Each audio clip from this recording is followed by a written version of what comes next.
Okay, good morning, colleagues on platform. I just want to test if we can still hear loud and clear. This is technical. Hi, good morning. Yes, this is Daniela from the FW de Klerk Foundation. I can still hear you loud and clear. Can you hear me? We can hear you loud and clear. Thank you very much. If there's any other online.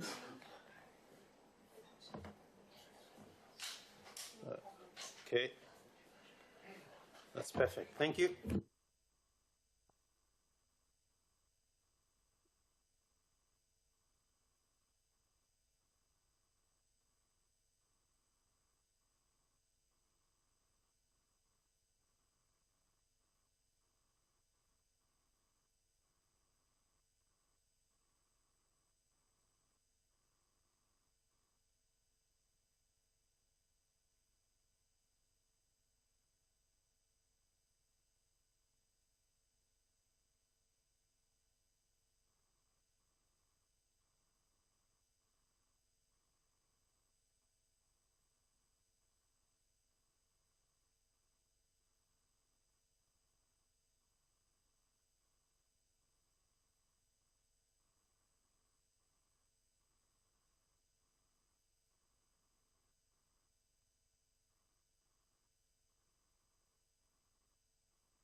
Okay, we still connected on the platforms.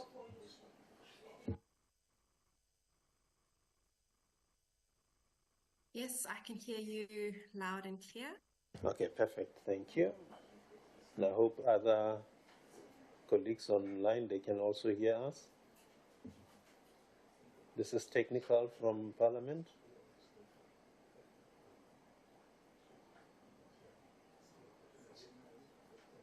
Can hear you loud and clear. Thank you so much. And if anybody or anyone else, this is technical. We're just doing technical check. If you can just respond, if you can hear loud and clear.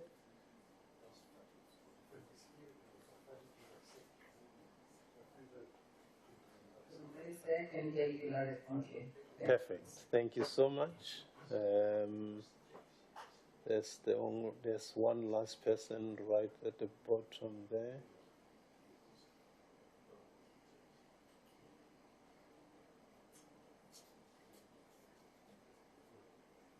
Okay, I guess we are good.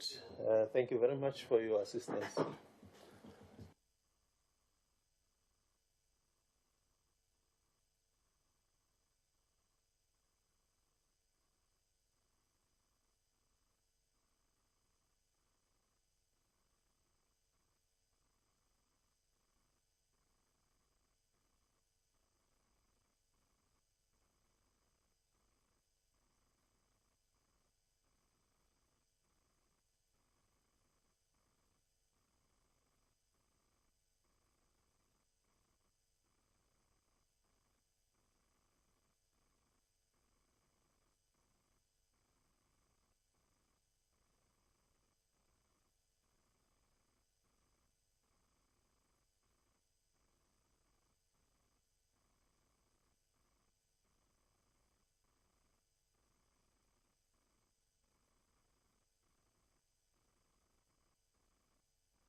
Good morning. Good morning. I think I think we can start. Recording in progress.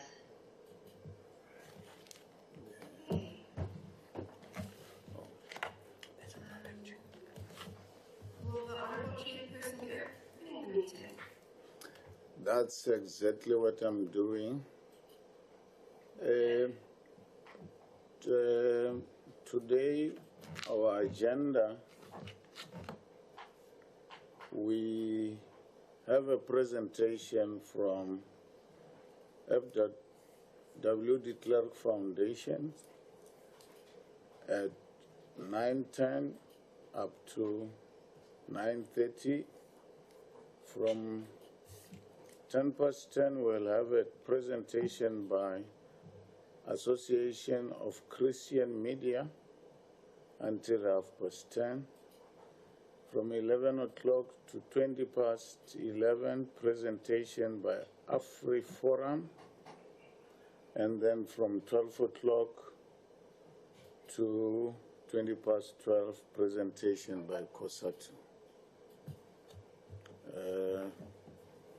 I'm not very sure whether we need to introduce each other.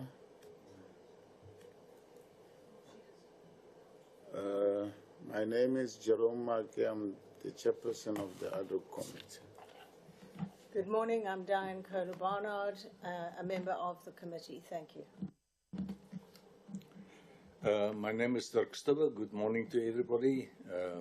I'm also a member of this committee.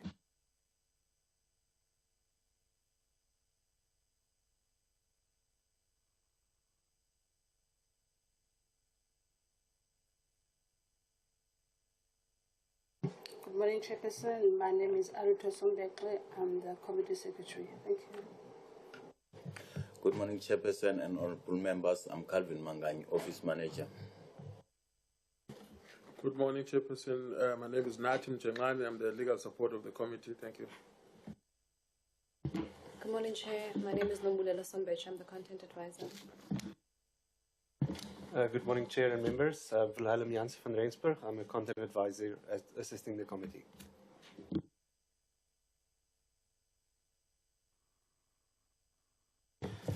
Morning, Chair. Tebolo, member of the committee.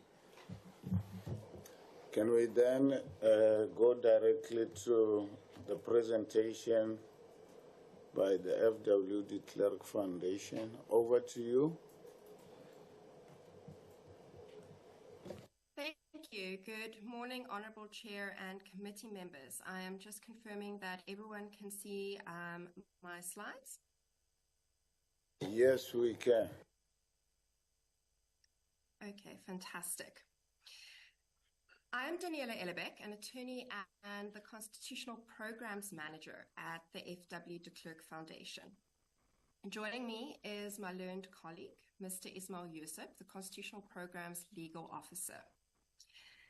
We have previously had the privilege of addressing this committee at the public hearings on this bill. Now, the Foundation is a non-profit organization dedicated to upholding South Africa's constitution. And our vision is to make our constitutional democracy a reality for all South Africans. To this end, the Foundation seeks to promote the Constitution and the values, rights, and principles it enshrines by, inter alia, monitoring developments including legislation and policy that have the potential to affect the Constitution or its values, rights, and principles. The Foundation does so in the interest of everyone in South Africa. We welcome the opportunity to make this concise oral submission to the committee, trusting it will be of assistance in guiding the committee in its deliberations regarding this bill, with its broad surveillance scope that risks eroding privacy, empowering state interference, stifling dissent, endangering democratic principles, and raising concerns about abuse. Now, the GILAB aims to amend 3 intelligence laws: the National Strategic Intelligence Act of 1994, the Intelligence Services Act of 2002, and the Intelligence Services Oversight Act of 1994. Now, the principal acts, as they would read once they have been amended by the GILAB, as it currently stands in this version in front of the committee. I don't see your slide rolling. You're still on the very same slide. Yes, Chairperson, it is meant to be on that slide. Okay. There's no technical fault. Oh, we've got the hard copies. You can continue. Fantastic. Thank you, Alita, for distributing the hard copies as well. So the principal acts, Chairperson and Honourable Committee members, as they would read once they have been amended by the GILAB in its current version in front of this committee, were attached to the Foundation's written submission made to this committee as Annexure A. Now, the changes that the bill sought to introduce into each act were inserted and highlighted in yellow, and we trust that this would be a valuable resource to the committee members, allowing them to see the bill's cumulative effects if the changes were to be made to these laws. Now, the Foundation is concerned that the bill's proposed changes that it's asking Parliament to make will directly infringe upon various constitutional rights, including the rights to privacy, freedom of expression, political rights, freedom of occupation and trade, and access to courts and enforcement of rights, which I will just call access to justice. Now, as this Honourable Committee is aware, the state is bound constitutionally to not only uphold these rights, but also to respect, protect, and promote them. And should the state wish to limit any of these rights in the Bill of Rights, it may only do so in accordance with Section 36 of the Constitution. Now, turning to the Foundation's substantive concerns about the bill, these can be divided into two main categories. The first is the bill's problematic definitions, and the second is the fact that the bill makes it compulsory for the State Intelligence Agency to conduct vetting investigations on persons or institutions suspected of being threats or potential threats to national security. And these vetting investigations will be done to determine these people, institutions' security competence for purposes of obtaining a security clearance certificate. Now, turning to the first category, the problematic definitions. First and foremost, the term threat, a crucial concept underpinning the entire bill and various definitions, is undefined. And I pause to mention here that this crucial concept is also undefined in all the principal acts. Now, the Foundation's proposed definition for threat is found on the right-hand column of that table. The second is the definition of threat to national security, which is defined as including subversion and undue influence by hostile interests on government processes, policies, and the sovereignty of the state and its organs. However, because the bill fails to define either threat or to exclude and protect lawful activity, advocacy, protest, or dissent, as I pause to mention it does do elsewhere, the result is an overbroad definition that could potentially include citizens or institutions who oppose policies, regulations, draft laws such as this very bill that the government wishes to adopt. And as such, a threat to national security could include civil society. Turning to the definition for personal institution of national security interest, this definition is extremely concerning because it rests on two problematic concepts.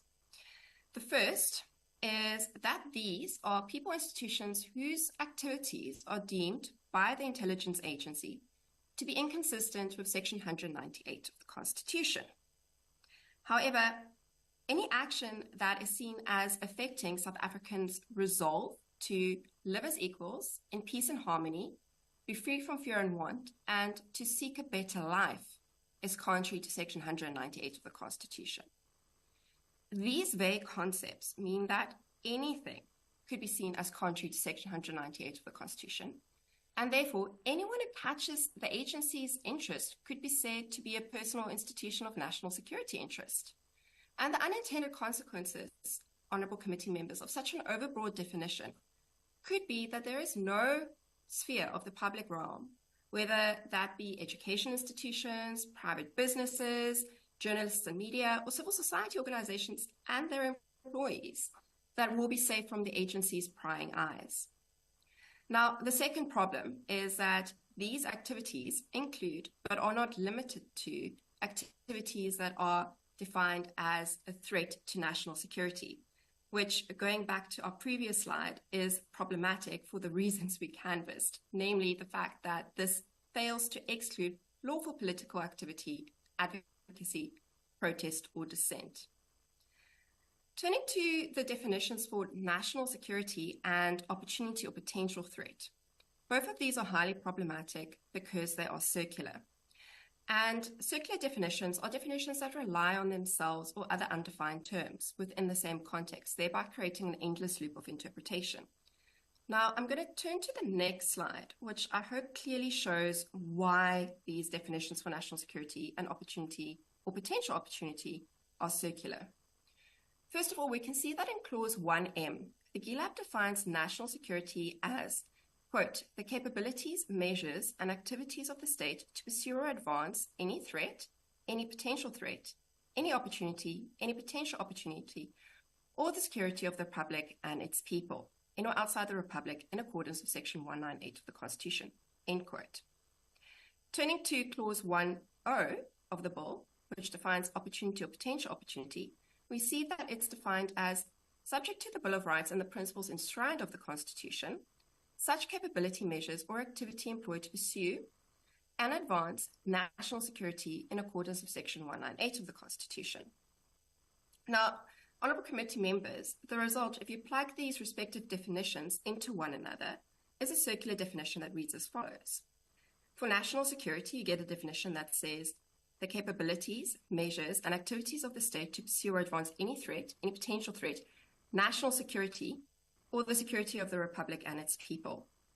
And for opportunity or potential opportunity, you get a definition that reads such capability, measures, or activity employed to pursue or advance any threat, any potential threat, any opportunity, or any potential opportunity. So what we see is that an opportunity or potential opportunity is effectively defined as any opportunity or any potential opportunity that the state pursues. Now, first, this definition is unworkable because it's open to abuse due to its circularity. The second is that the concept of potential threat or potential opportunity is redundant, as I would submit to the Honourable Committee that both threat and opportunity are concepts by their very definition, which are potential danger and a potential good, respectively.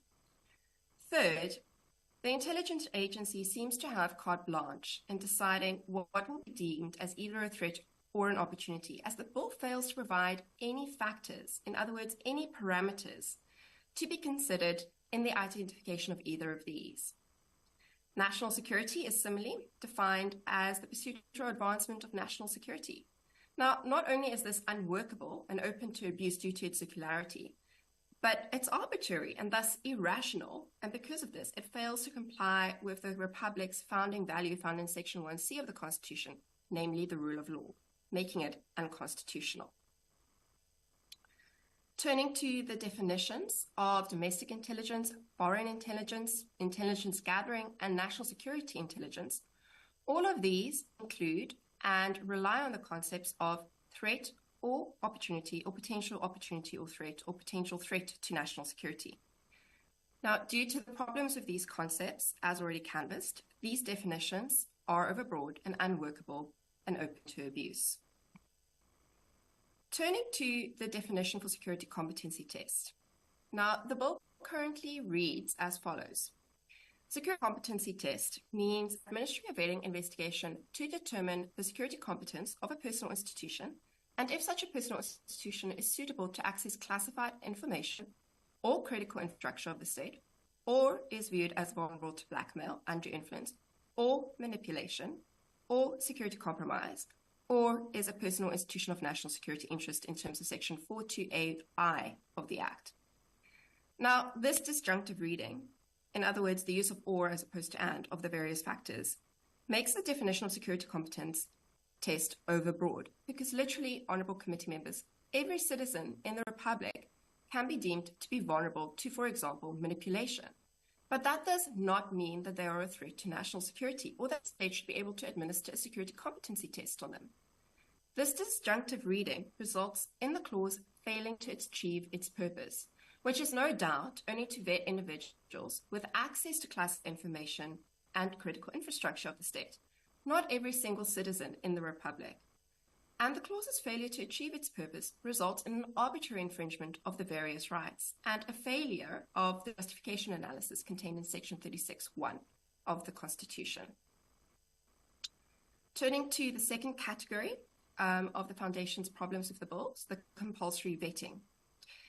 Now, as can be seen from these slides, the bill makes it compulsory for the agency to conduct vetting investigations to determine the security competence of a person or institution suspected of being threats or potential threats to national security for the purposes of issuing a security clearance certificate. Now, the result is that due to the wide definitions of threat to national security and national security, these clauses would allow for civil society organizations and those working for them to be seen by the intelligence agency as persons or institutions of national security interest and to be subjected to a vetting investigation to determine their security competence. In other words, should they be granted a security clearance certificate or not? Now, should a person or institution of national security interest, in other words, an external person who does not have access to classified information and is not capable of espionage, be seen as acting inconsistent with Section 198 of the Constitution or as a threat to national security, they would fail to get a security clearance certificate.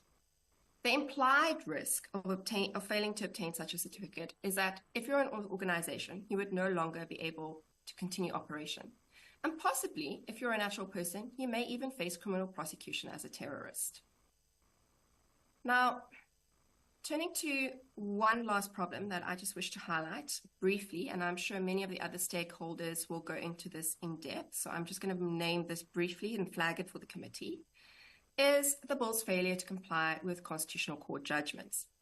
Now, the committee is no doubt aware of the matter of Amabugani Center for Investigative Journalism and another versus the Minister of Justice and Correctional Services, which was a matter in which judgment was handed down in 2021. Now, in this matter, the Concord held that RICA, the Regulation of Interception of Communications and Provisions of Communication-Related Activities Act of 2002, was unconstitutional because it failed to provide for post-surveillance notification to the people who had been subject of the surveillance. And the court said that this failure amounted to an unjustifiable infringement of their constitutional rights to privacy and access to justice. Now, the bill contains the same failure and is therefore prima facie unconstitutional. Now, in summary, the bill will result in the state being able to spy on anyone it sees to be a threat to national security without ever having to tell the people spied upon that it had done so. A threat to national security because of the problematic definitions would include civil society, activists, religious organizations, media, journalists, and even private businesses. All of this makes the bill open to abuse by any future government wishing to threaten or even silence critical voices opposed to it. Should the state wish to limit constitutional rights, it may only do so in accordance with Section 36 of the Constitution, which amongst others requires consideration of the nature and extent of the limitation, the relationship with the limitation and its purpose. And given the fact that, for example, many of the clauses fail to achieve their purpose, this bill would fail to meet the Section 36(1) justification analysis. Also, by failing to define the parameters of what is used to determine if someone is a threat, and by including vague and overbroad definitions which are open to abuse, the bill fails to pass the Section 36 limitation test. Due to the circularity of many definitions, it also fails to comply with the rule of law, which is a founding value of the Constitution. Thank you for your time and your consideration. Thank you very much. I think now would be the time from members to interrogate or to comment, questions on the presentation. Honorable Kola Barnett. Good morning to you, and thank you very much for your in-depth presentation. in your analysis of what was put before you, I see that you have looked forward to the implications for many entities, although it was originally categorically stated that heads of churches, heads of NGOs had to be vetted. That was then deemed to be unconstitutional by Parliament and taken out. But it does seem to me, and I see it possibly seems to you as well, that it is put back in another form, which could be interpreted to be exactly what was taken out and unconstitutional in itself. So I'm interested in your input on that. I don't personally think the bill as it stands would fly and would be challenged in the Constitutional Court. Is that your opinion too? Thank you.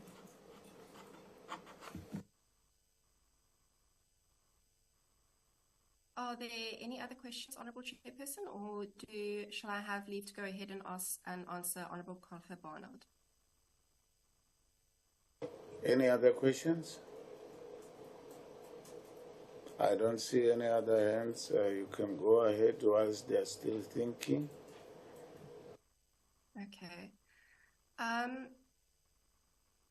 If the host can just enable screen sharing again, please. That will enable me to go to a slide that will help me answer Honourable Colfer Barnard's question. But Honourable Colfer Barnard, you are correct in saying that the first version of the bill that was given to Parliament included expressly that NGOs, non-governmental organisations, and religious institutions had to be vetted. And committee members and viewers might remember that there was a big outcry from the NGO sector as well as the religious sector saying, but why are we now needing to be vetted by the spies as well, which is essentially what the intelligence agency and the intelligence services are. And that specific clause was taken out of the bill. However, what we see being put back into the bill is, if we turn to this slide, we see the definition of a personal institution of national security interest being the phrase that replaced that express provision that mandated that religious institutions and NGOs be vetted. Now, a personal institution of national security interest, because of the fact that it hinges on Section 198 of the Constitution, which again includes vague concepts open to abuse, and because of the fact that it fails to exclude lawful political activity, advocacy, protest, or dissent, actually goes much wider in the Foundation's analysis. Because now not only do you get NGOs and religious institutions in the net, and I pause to point out that non-governmental organizations, NGOs, are a wide variety of entities. So that is a very large swath of society. It's not as focused at saying, for example, a non-profit company or a trust or anything like that. It's a generic term that encompasses a lot. But here, with personal institution of national security interest, because literally any activity could be seen to fall within Section 198 if the intelligence agency doesn't like it, and because it expressly fails to exclude lawful political activity, advocacy, protest, or dissent, which, again, I just wish to point out, it expressly fails to do so when it comes to personal institution of national security interest, even though it does exclude it somewhere else in the bill in relation to another matter. So it is something that was thought of and was decided not to be included for personal institution of national security interest, but which the Foundation would argue definitely needs to be included. And as a result of both of these concepts, they actually go much farther and wider than just NGOs and religious institutions. And now all of a sudden we see it affecting the media and journalists. We see it affecting educational institutions, political parties, all of that.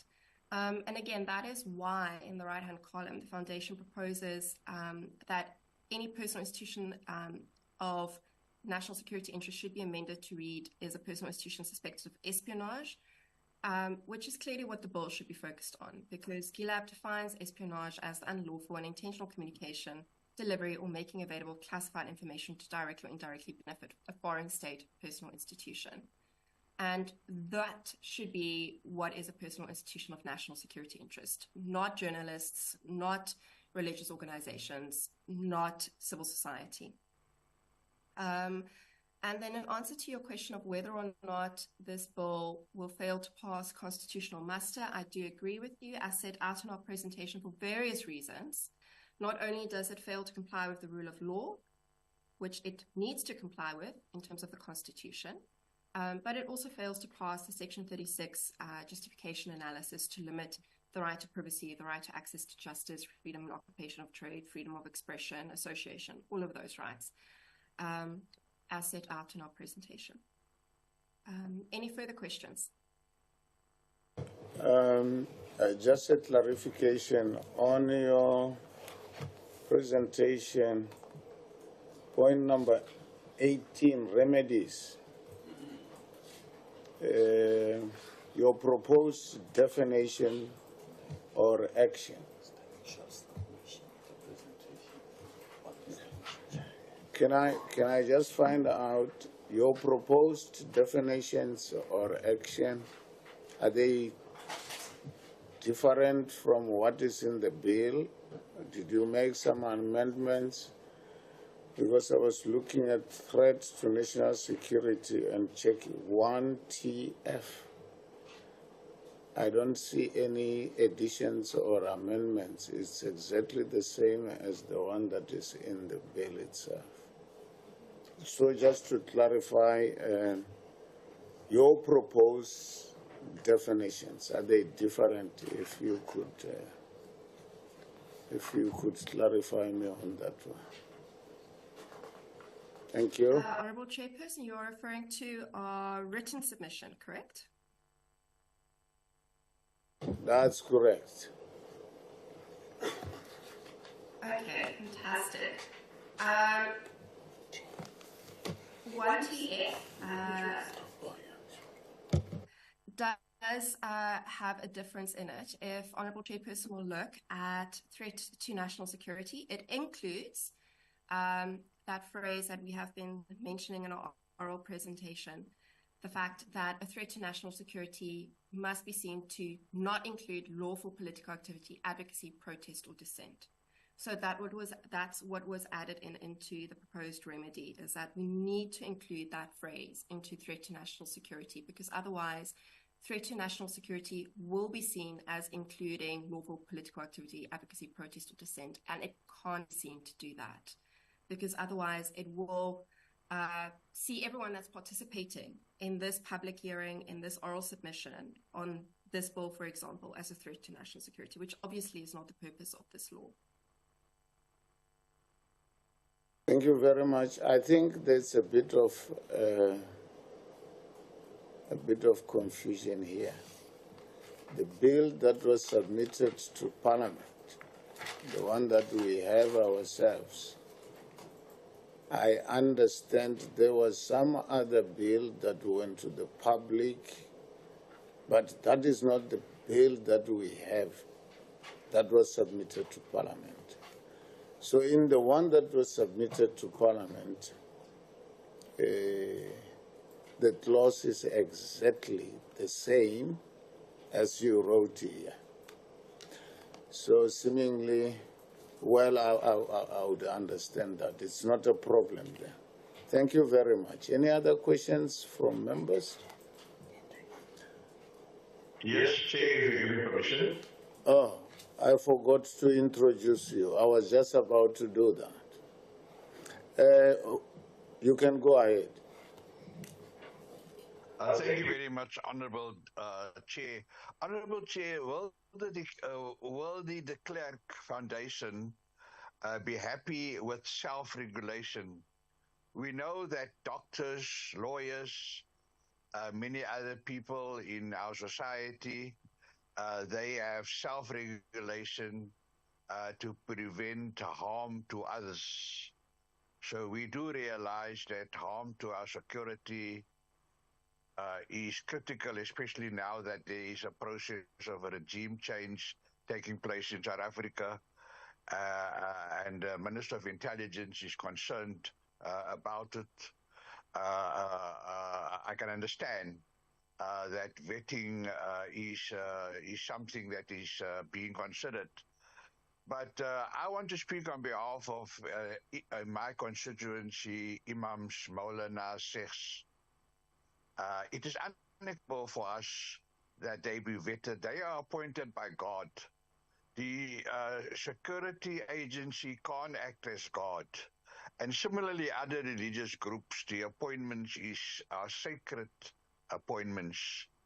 And vetting should, to address the fears that our security agency seem to have, the drafters, then they should rather look at self-regulation, like for doctors and lawyers and others. Why must religious leaders, for example, why must the board members of NGO give up their free time serving the community, supplementing the efforts of government, serving good causes?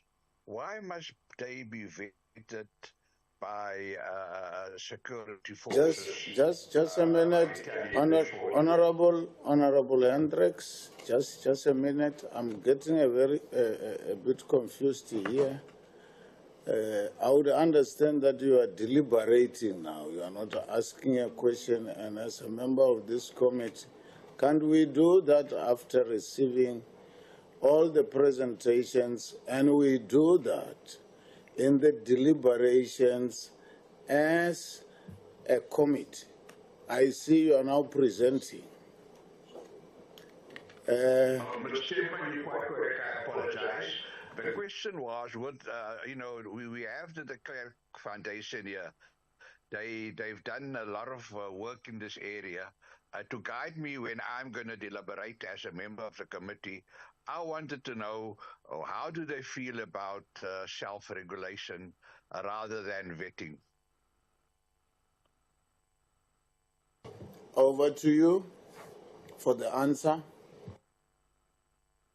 All right. Honorable Chairperson, just firstly, turning to your question on the definition, I know that it gets a bit technical, but when I look at the bill as it was opened up for comment on the website, it does not exclude lawful political activity or such if I look at threat to national security F, which is what we are proposing it needs to expressly exclude. So that's the only difference when it comes to that specific definition. Honorable Hendricks, when it comes to self-regulation for the religious community, I'm sure that Freedom of Religion South Africa will be dealing with that. Specifically when it comes to the whole of South Africa, what I am saying is, and what the foundation is saying, is that the definitions need to be tightened up, because otherwise this bill is going to catch everyone in its net. And the spies should not be spying on everyone and never telling them that they've been spied upon, which is the effect of what this bill will have. The spies should be spying on people that are suspected of espionage. Now, bear in mind that we already have other laws that everyone needs to adhere to, such as, for example, POCTATARA, Protection of Constitutional Democracy Against Terrorism and Related Activities Act, the Anti-Money Laundering Act, and a host of other laws that would already catch in their net any other illegal activities. So by monitoring Joe Soap on the street, the state doesn't gain anything. This bill needs to be focused. It needs to only look at people that actually are a threat to national security. So that needs to define what a threat is, and it needs to make sure that it doesn't include civil society organizations that are participating in the lawful process and not breaking any other laws in doing so. I hope that answers the question. But I would say I do very strongly agree with Honorable Hendricks that religious leaders should not be vetted by our intelligence agencies. We're a democracy, and we should protect our freedoms.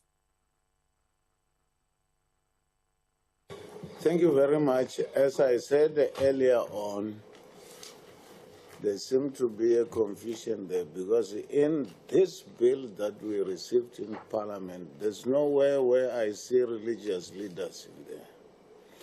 But in any way, any other questions from members? If not, then thank you very much for the presentation, and all the inputs are going to be taken into consideration in the deliberations for the bill. Thank you very much. You are released, if that is the right term. Can we now, do we need a 5 minutes break before the second submission?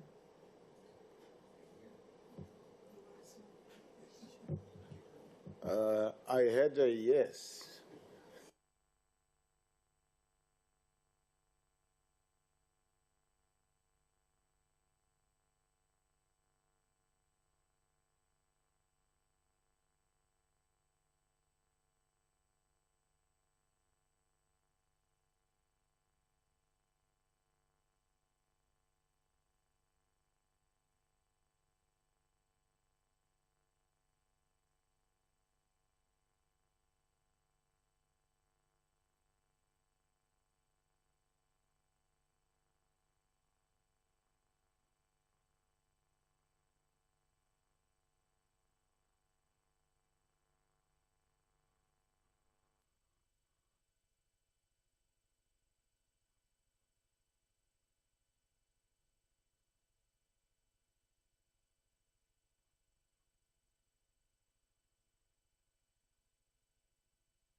Okay, I think we can continue, and the next presentation would be by Association of Christian Media. Can I hand over to, that's correct. Yeah.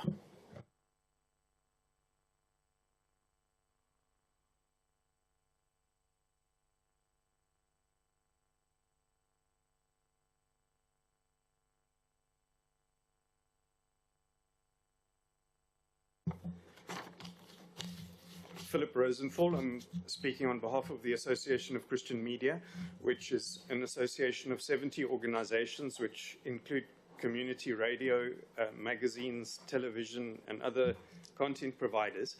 Going to be looking at our motivation, both in terms of the Bible and from specific case examples, as to why it is really important to fix this bill. And I'm also going to be answering the question just asked by the chairman to the previous speaker, and then I'm going to look at the bill in terms of where we believe there are problems that could be exploited and misused in a way that could be harmful to religious freedom and also to freedom more generally, and then to give some recommendations to improve this. But I also appreciate the many wonderful submissions that have been made by other organizations which have printed out and I'm studying, which go into more detail. If I could start off with the question of why does this matter? We are all under a lot of time pressure, and why should we give our attention to fixing this when we're in a hurry before the elections to get a whole lot of things done? The first issue is the motivation in terms of the Bible. The important principles to draw from the Bible is firstly that the church is meant to be independent of the state. Secondly, that the state does not have the capacity to define what the church is or what is the true church. And so all that they can do is to allow general freedom for everybody in order to preserve that independence of the church and of religion.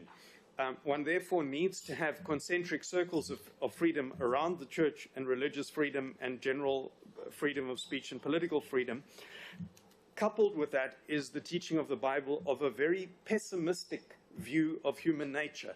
Now, I think it's easy for us to be pessimistic about other people's teams, that they might do something wrong, but it's more difficult for us to be pessimistic that our own team might do something wrong. But I think the Bible teaches us, and human history teaches us, that very often our own team, even our own political party or our own religious organization, can abuse power and do bad things. So with that pessimistic view, we then need to look at the legislation in terms of what can go wrong.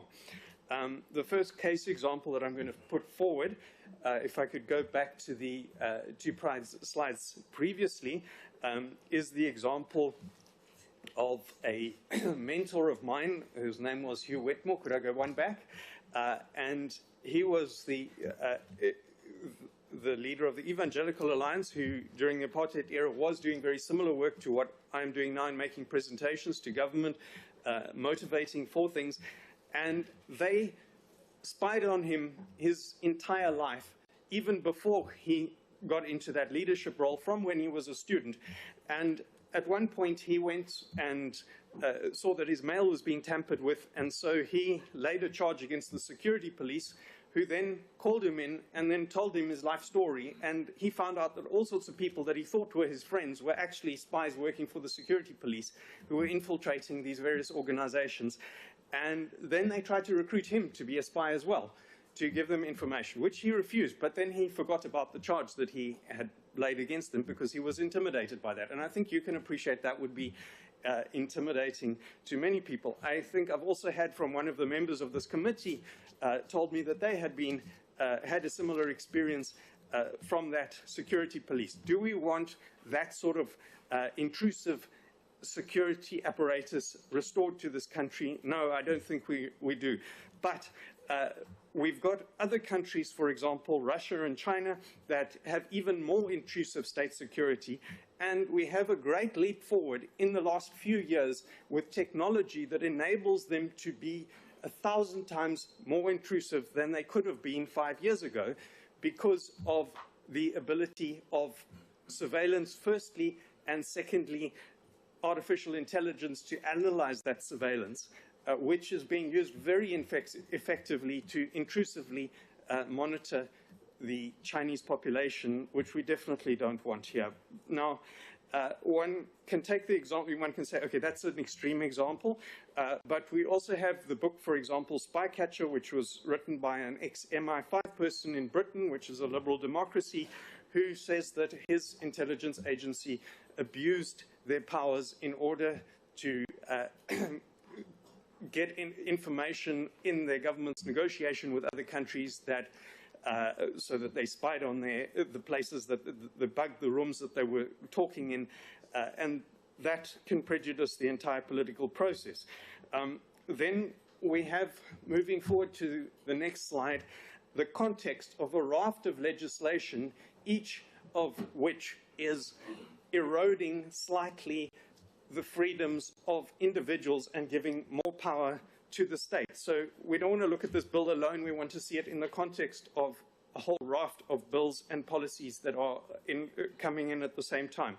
Now, this is what happened in China to Hong Kong, which was handed over in 1997, and it was slowly eroded, next slide, until 2020, their political freedoms were entirely lost. Now, the thing is that each of these constitute a lever of power, and if enough levers of power can be concentrated in the hands of any individual, you have the or group, then the opportunity is that that the entire system of constitutional order starts to break down. So we've got the GILAB or spy bill, we've got the hate speech bill, which is restricting freedom of speech, we've got the Film and Publication Act, which is also doing that, in some of its clauses. We've got the Equality Amendment Bill, which is in the pipeline, which is very intrusive into every business and organization. We've got the Bella Education Bill, which is taking away powers from parents and giving it to the state. And I could list many more, but put those all together and you've got an erosion of freedom. Now, the context is also that we have extreme time frames in order to get this done, and I was told there's the intention to voting on this bill through the National Assembly early next month. I don't believe there is time for the committee to apply their minds in that situation, and I would say that we really have a wealth of input from the different organizations, but we need to take these things and get the best out of each of these submissions and convert it into amendments. Then you as leaders need to decide which ones you want to propose, and then they need to be deliberated on and then voted on before it goes to Parliament. Otherwise, there cannot be a proper application of mind. So now if we firstly go then into the specific issues that are in question, the question was asked, why are we concerned about vetting of religious organizations?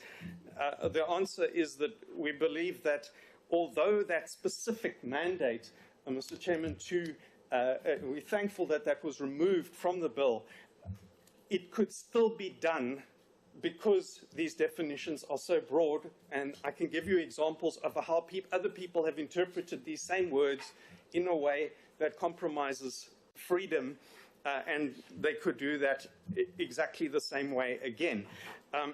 Well, one's got many different clauses that link together. Next slide, please. Which one has to look at together, and I will go over some of the same territory as of the previous speaker. Okay, that is Hong Kong, which has lost its freedom. I will also note, for example, that France has had 6 republics. That means the republic lost its constitutional order 5 times already. The same can happen to this country. We mustn't be over-optimistic. So if one goes through, next slide, this spider web of, and I don't mean that in a derogatory way, but these are many interconnected legal references and references to other bills, you put them together and it leaves it wide open for somebody who wants to abuse power or could abuse power, even with some noble motive of wanting to improve society. Next slide, please. So to give examples of this, we've got the threat to national security has a number of criteria, some of which are legitimate. So if somebody is plotting violence or is threatening violence, by all means, let state security investigate that person and see what they're doing. But the first two criteria are threats to equality and threats to peace and harmony. Now, I can see why they put that in. They took it from Section 198 of the Constitution, but the way it's put into the bill is not achieving the purpose that it's intended in Section 198 of the Constitution. If challenge to equality means challenging the right to everybody to have a vote, then, you know, that's fair enough. But there are many different interpretations of the meaning of equality, and people have different opinions on that. And I can give an example of a UWC law student recently was threatened by his own lecturers in terms of not graduating because he had expressed opinions on social media that they considered to be not compatible with equality. So that includes the opinion on gender roles in the family, abortion, LGBT. Now, to me, that is a completely wrong interpretation, but these are law professors who have interpreted it this way. We've got students who've been thrown out of UCT law faculty for presenting a pro-life viewpoint, for example, okay, because they are intolerant of this. So there are people around who can misinterpret that. Likewise, the second category, peace and harmony, in the context of Section 198, that is meant to mean the opposite of armed conflict, which is fine. If somebody is threatening armed conflict, investigate them. But the wording doesn't say that. So either change it to mean threat of armed conflict or delete it. Because otherwise somebody's going to interpret that to say, well, anybody who's saying something controversial can then be monitored or vetted by state security. Now, I'd also say that there's an enormous difference between vetting, which is prior to a person's appointment, and vetting everybody, or checking somebody after there's an identified threat. It's likewise compared to with censorship. If you want to pre-publication censor every newspaper, that is a serious problem, as has happened in the past and in other countries. But if you then have repercussions for if somebody publishes something that after the fact, well, that's less intrusive. So vetting is much more dangerous than just investigation. Then I think the misuse of the reference to Section 198 of the Constitution, in my view, that is the maximum scope of all of the security services in South Africa. It's not a mandate for investigation. So the mandate for investigation or spying needs to be narrower, and the mandate for vetting needs to be even narrower than that. Then in terms of the definitions, the word opportunity in Section 1M and O it can be anything. And I think the word opportunity is also used elsewhere in the thing. So please take out opportunities, please take out this thing, equality and peace and harmony, or otherwise define it much more narrowly. Then there's the argument that security must be defensive, so it's responding to a threat. We don't want them running after any good idea that they want to look at, and I think they're going to have enough work to look after real threats in this country. Then there's the question of the definition of the person of national security interest, and the chairman asked this question. So if you look at 1P, it's got here it's got two words which are or and including. So that means that it can be either one, not both. Okay, and then if one looks at just the principles in Section 198 of the Constitution, that is even broader, and that includes even beyond the Equality Act, the Equality Section 9, to the sort of the pursuit of opportunities for equal. So that is incredibly broad. That is not the intention of Section 198, that all of those people can be made a person of national security interest. I would say that one wants to look at certain critical people who may be giving out government tenders or in military roles or something like that, but not or somebody who makes threats, but not everybody in the country. Now, this next slide, please. This bill expands the powers of the state. And okay, that's an illustration of two photographs of the same object. The one is a vague photograph, the other is clear. And my encouragement is that we make all the definitions clear. I think the previous speaker also referred to that. Next slide, please. So then there's the question of the expansion of the powers of the state. And my argument is that if the powers of the state are going to be expanded, then there needs to be also a corresponding strengthening of the controls on the state spy agency. So the expansion, including the co-option of the private security regulator. Now that is massive. You know, those people have security cameras surveillancing every car license registration in the country. The Chinese are using that for facial recognition. There's more people employed by that than the military. Then there's mass surveillance, which can be interception of signals, and they can tell who you're phoning or who you're connected with, and process that through artificial intelligence. Then the exchange of information with the government, now other government departments. So the government department can request spying. Now that can in some situations be reasonable, but other situations it might not be reasonable. So for example, we don't want the education department spying on education NGOs to see what they're up to. That would be not fair. Likewise, if the spy agency is going to request information from other government departments, then there needs to be controls on that, because otherwise your personal information is being compromised. And so those things need to be balanced. And I listened on the 7th of December to a presentation by the Inspector General's office, which I was impressed by. I would love to have a written copy of what he said, but he did raise two issues. The one issue was his independence of the State Department, that he was monitoring a department that he was in fact subordinate to, and I think that that is a good rational argument. The second issue is that he wanted binding recommendations, and I think that that is fair enough, but there's a counter argument that I think the chairman raised, which is that it could be unreasonable recommendations, and so maybe there needs to be a process to resolve that, but I think that those are good and reasonable arguments. But then I'd also come to the question of interpretation of this, and I think that you may have good intent in the way that this bill is worded, but somebody is going to come along and interpret it differently in the ways that I have suggested that they could do badly.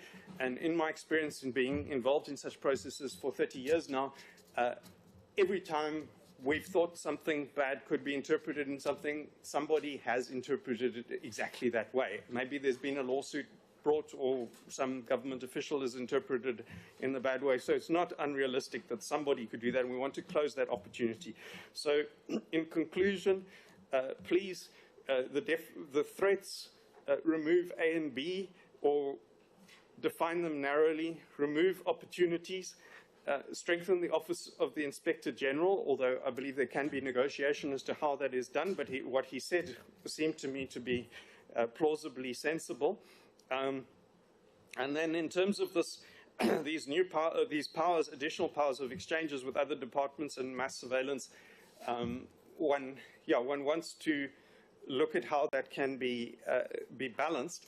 And I haven't managed to fully read through all of these other submissions, but I've been really impressed by them. And I think that as we work through that, we can find it. But really, I'd ask your committee to make time for yourselves. I don't believe you have time to do that by early March, and I think you need at least a month on this. I'm informed that the elections are going to the critical path to the elections is the Electoral Amendment Act, and that is going to slow the process. And I think that possibly some time can be created for you to work on that. But then the other alternative is to be generous with the NCOP. If they find additional amendments, then when it comes to the Reconciliation Committee to, give them that opportunity for a second chance to fix this thing. The other way one can do it is to maybe reduce some of the more ambitious things in this act and leave it to another additional act that could be done afterwards if there isn't time to work through all of the detail here. So thank you for that opportunity. Thank you very much. I've noticed that you keep on saying we don't have enough time to deal with the bill. We can work 24 hours. So I think the team that is here can manage. Maybe if I was to start, I haven't heard you recommending on the definition on threat to national security. My understanding would be that when the intelligence service starts investigating a person, it means that person is a suspect, not that the person is guilty. And anybody can be a suspect. Starting from Bushiri, and he's a church person. There's Omtoso, it's a church person. But if you are being investigated, it means you are a suspect. And according to me, it means any citizen can be a suspect to be investigated and cleared at some stage. So what would be your suggestion on this, on the threat itself? Let's wait. Any other questions from the members? Honorable Stebe. Chair, I saw here that there was mention made. It's on. They were referring to bring SIRA under this legislation. What is your stance on that, and how do you see that? Any other question? Honorable Hadebo with an H. Thank you, Chair. And I was also interested in getting to understand, according to your understanding, what do you think is a reasonable time for us to apply our mind in order for you to arrive at a conclusion that we have extensively dealt with all these issues? You kept on saying you were informed, you were told that we will be sitting. You seem to have reference to other information. But the section that you're saying we must remove any opportunity, my understanding that it's in the reference to section 198. So any opportunity that will advance section 198, does that not give comfort to you? Because when I'm reading the definition, it's any opportunity in or outside the Republic in accordance to section 198. So anything outside that, it will be inconsistent with the issues that we have raised. So you're also proposing that in the definition of threat to national security, we must completely remove section A and B.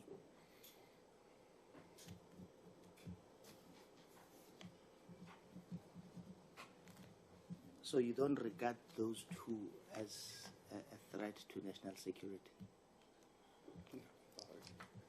Thank you. Thank you very much. Maybe to add on your question on opportunities, I understand opportunity to mean that the intelligence services, especially foreign, look around for opportunities, whether be they economic and they advise. That is my understanding. Maybe if we were to get your understanding of opportunity, might be cultural opportunities for the country, economic opportunity. I don't take it as something negative. Maybe let's get your understanding.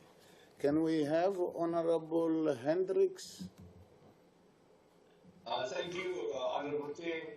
Honorable Chair, the organization represents 70 Christian organizations, and we must not take their views lightly. They refer to intrusiveness of the legislation. They also refer to a threat of freedom, in other words, suggesting that spies are going to intrude into our lives and they are a threat to our freedoms. And one can just think about what spies did when you read the TRC reports and the harm that they cause. So I also think of the Immorality Act, where spies were intrusive and used to, in the middle of the night, peep through bedrooms to make sure that whites and blacks don't kiss. But having said that, it'd be interesting to hear whether they feel that this intrusiveness and also the issue around freedom, which we fought hard for, does national security trump the right to freedom and also the right not to have this intrusiveness in our daily lives? Interesting to hear their view. That will help me when we deliberate on this later on. Thank you. Thank you very much. And maybe if I was to clarify one thing, with the presentation, it's not either we or them.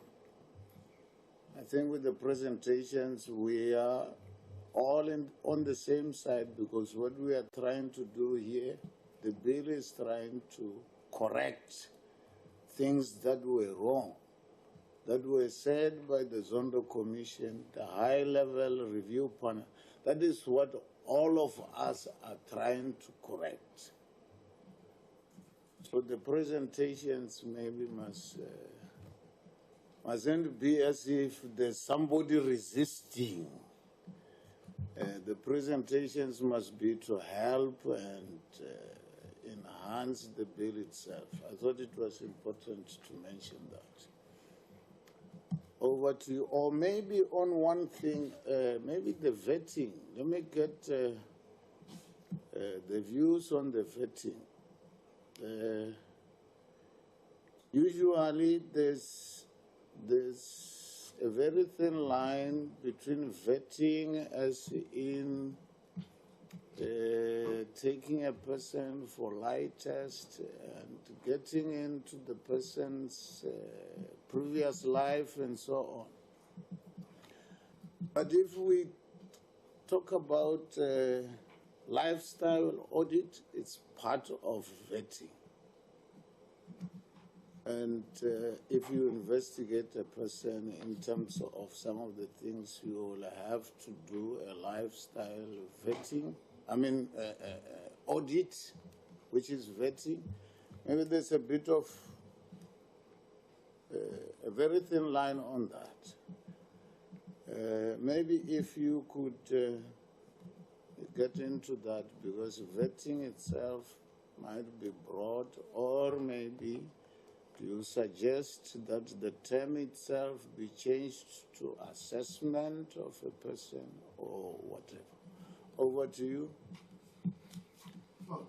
Before that, can we have follow-ups, Honorable Loate, and followed by Honorable Hadebe with an H? Yes, Chair. I just wanted a little bit more clarification, if I understood it well, on the issue of the education department spying on an education institution. Mm-hmm. Could you elaborate more? What would that mean in relation to national security? Honorable Hadebe. Thanks. I wanted to get your views in relation to the section A and B that you said we must remove. I'm sure you recall the false alarm by the U.S. so-called embassy on the Sentin matter, where they said there was a threat to Sentin. Would you regard that as not falling under B? I'm sure you recall the incident of the false alarm that caused a very serious untested security alert. Thank you so much. Any other question? Over to you for the answers. Thank you. Okay, I'll start, try and go through them in the order in which they were asked.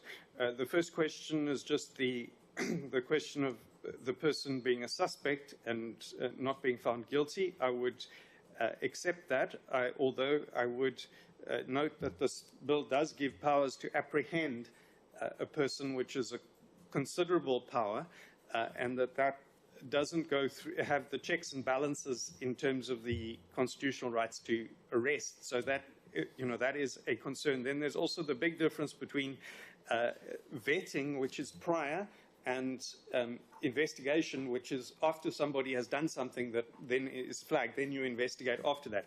With the case example of Bushiri, who was a foreign prophet who called himself a prophet, came into this country and then was accused of exploiting people's money and such like. I believe that this bill would, even if you took out Section A and B, it would still give powers for the security or the police to investigate such a person, because it talks about money laundering and such like. I think that would, one wouldn't even remove that from the net. But what we definitely don't want is, I think, what was proposed in 2016 by somebody at the CRL Rights Commission of vetting of every religious leader before they are kind of allowed to practice. We don't want that. If somebody is doing something or suspected of doing something, yes, you can investigate, but not vetting is something that needs to be much narrower. And I believe that without Section A, without number A and B, there are plenty enough criteria to investigate accused religious leaders if they are doing something wrong. And I certainly don't want to stop that investigation. There are religious leaders who do terrible things and make threats of violence and whatever. Those people must be investigated, but not everybody, not automatically. Then I'm going to skip over Mr.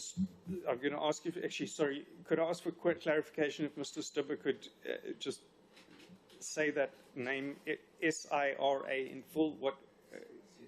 Sorry, what was the?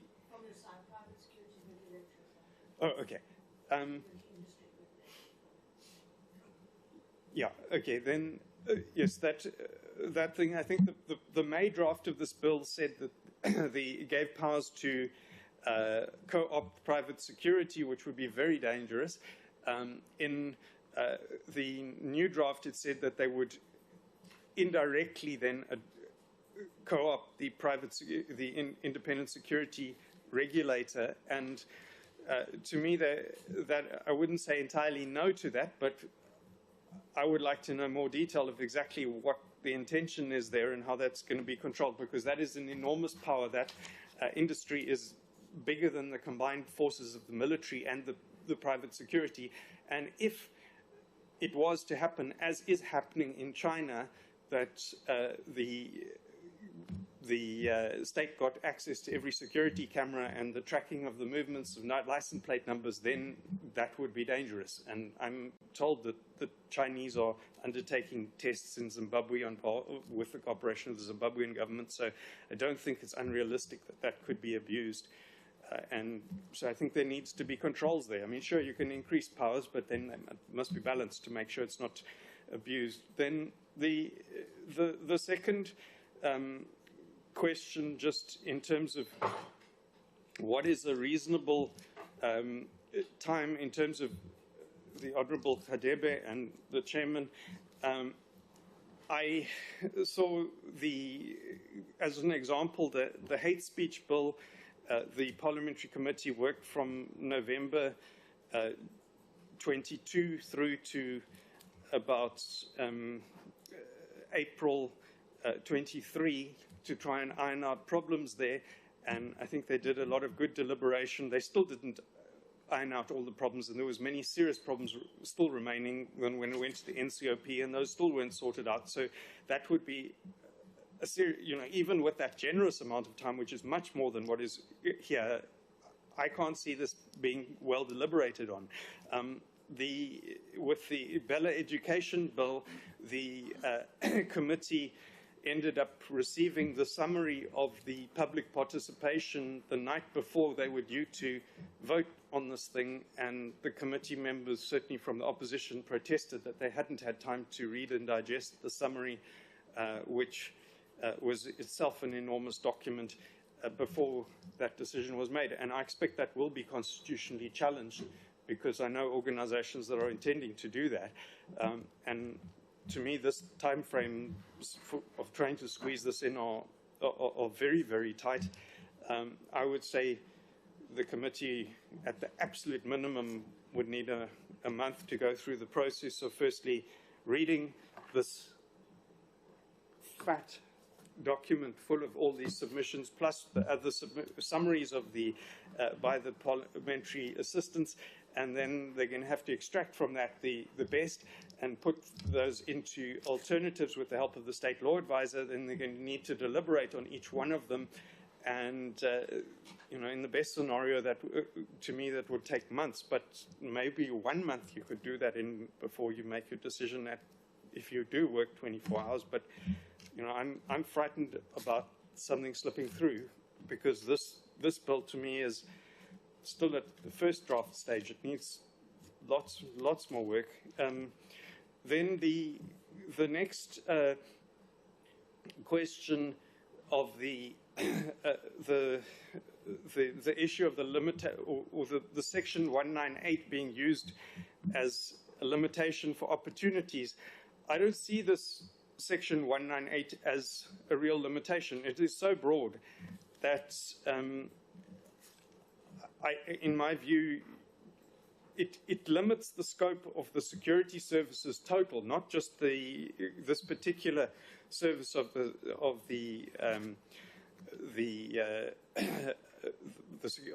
spy agency, and what is within there is enormously broad. But to me, opportunity, I can interpret just about anything. You give me something you want to do, and I will give you an argument about why you can do that as an opportunity. I'm sure some clever lawyer can do that as well. So to me, opportunities, if the security agencies wants the word opportunity in the bill, then I would ask them to come back and explain what they mean there, and then we can think about a way of putting that in a more narrow way. To me, if you want to do research on economic opportunities, you don't need the spy agency to do that. You can just make some phone calls and use the internet. One doesn't need to be using the powers of mass surveillance or these special powers which are being given, or secret services. So we don't need that to explore economic opportunities. To me, the spy agency needs to be limited to threats, the second issue is that I don't think that by narrowing the focus, one is going to weaken the work of these people against legitimate threats. I think you will strengthen them, because their focus will not be diversified onto other things that are irrelevant. I think we do need national security to be investigating threats in terms of money laundering and threats in terms of violence to make it safer for everybody. But they don't need to be wasting their time investigating NGOs and potential political people who disagree with the government, unless they are making threats of violence. In which case, then I would change the argument. Then to come to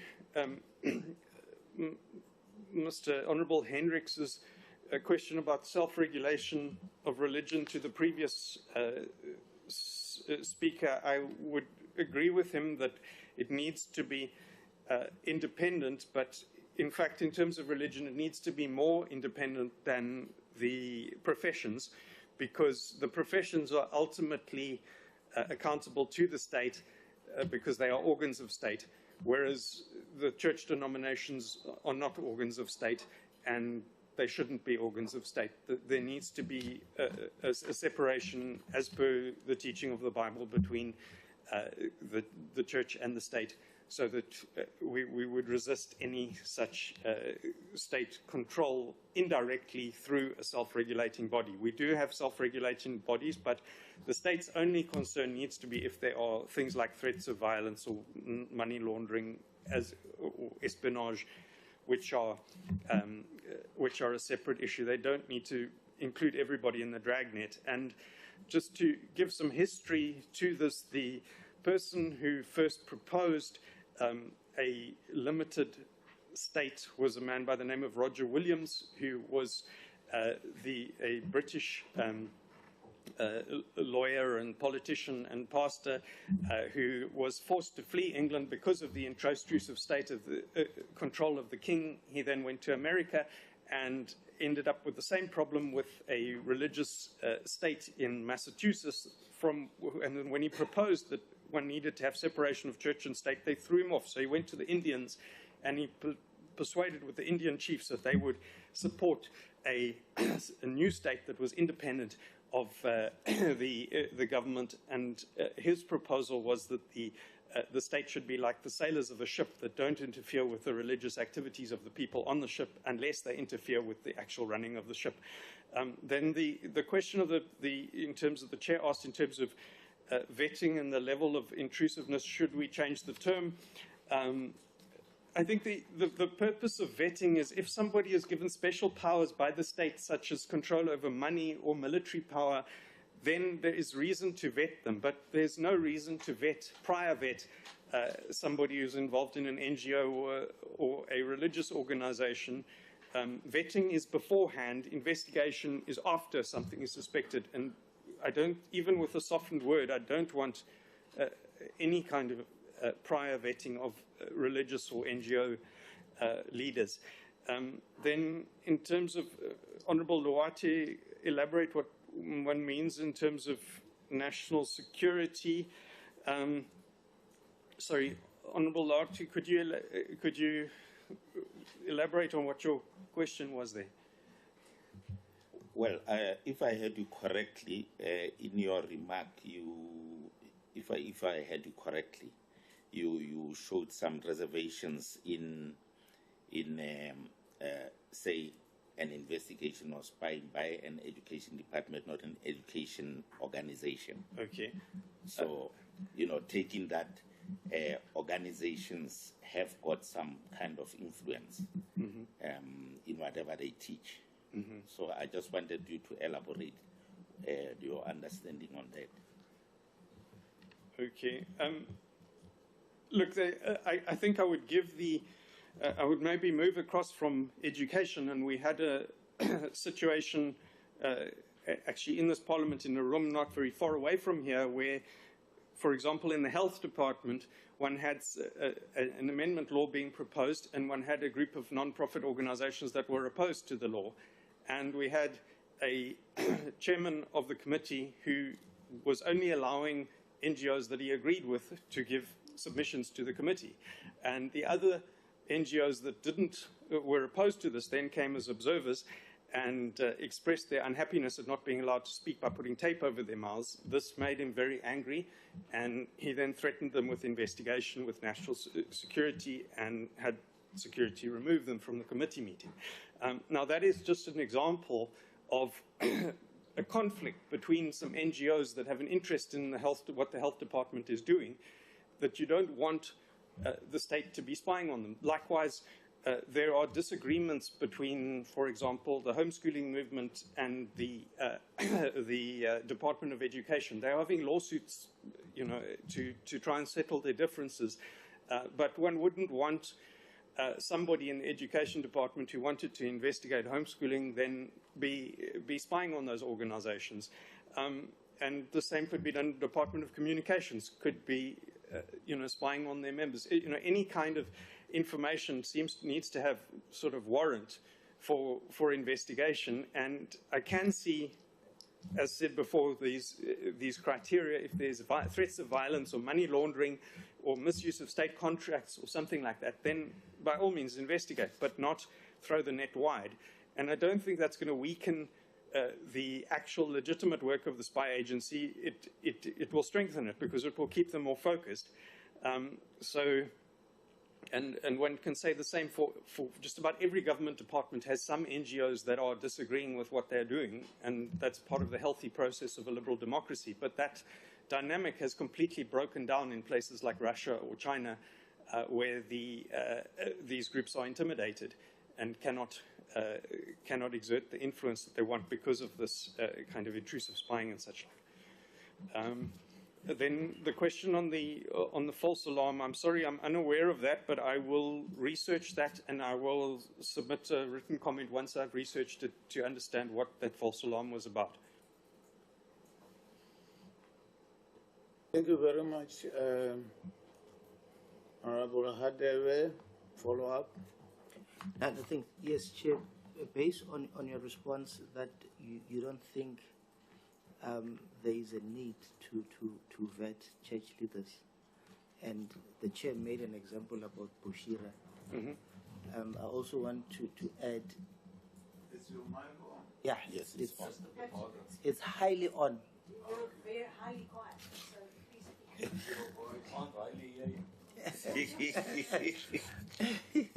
Now, I wanted to just make a follow-up on the response of church leaders. You saying you don't feel they need to be vetted. And the Chair made an example of Bushira.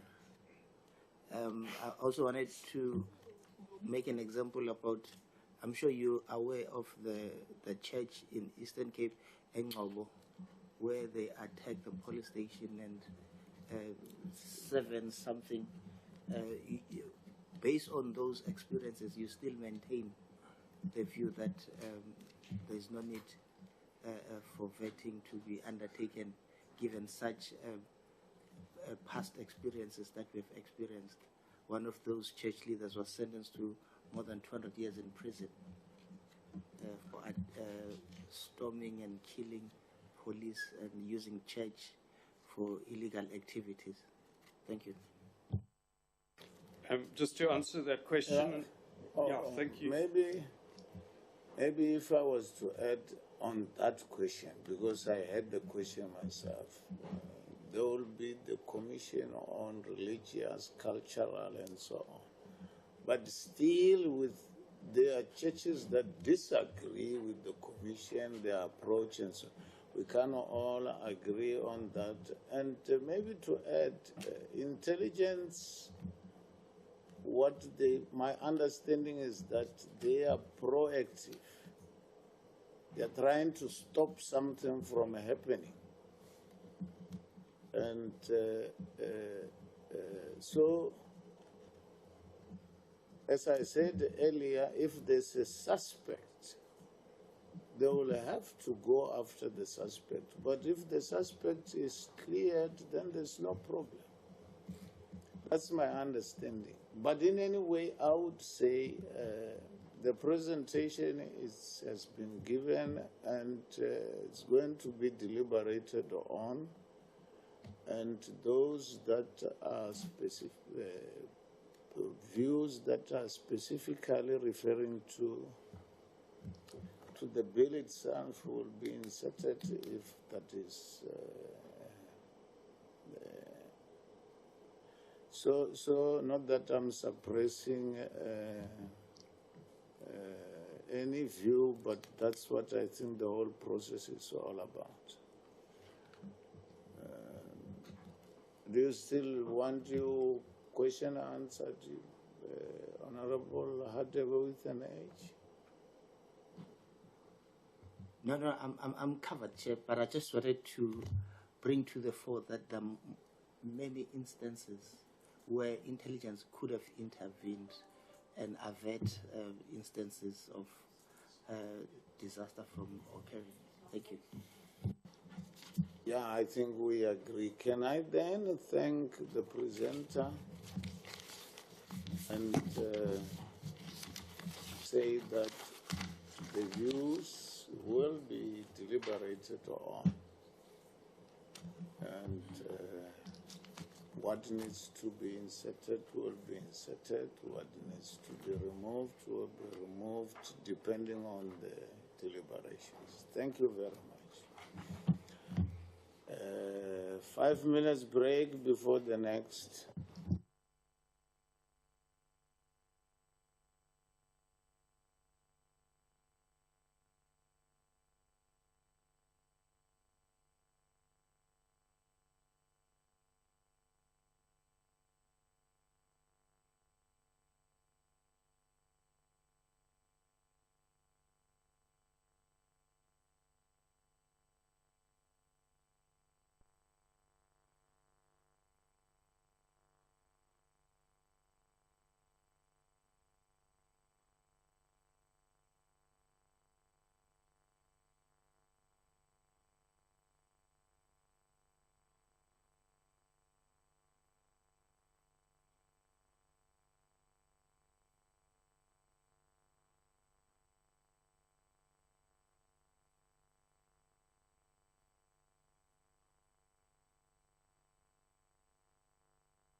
Thank you very much. The next presentation will be from AfriForum.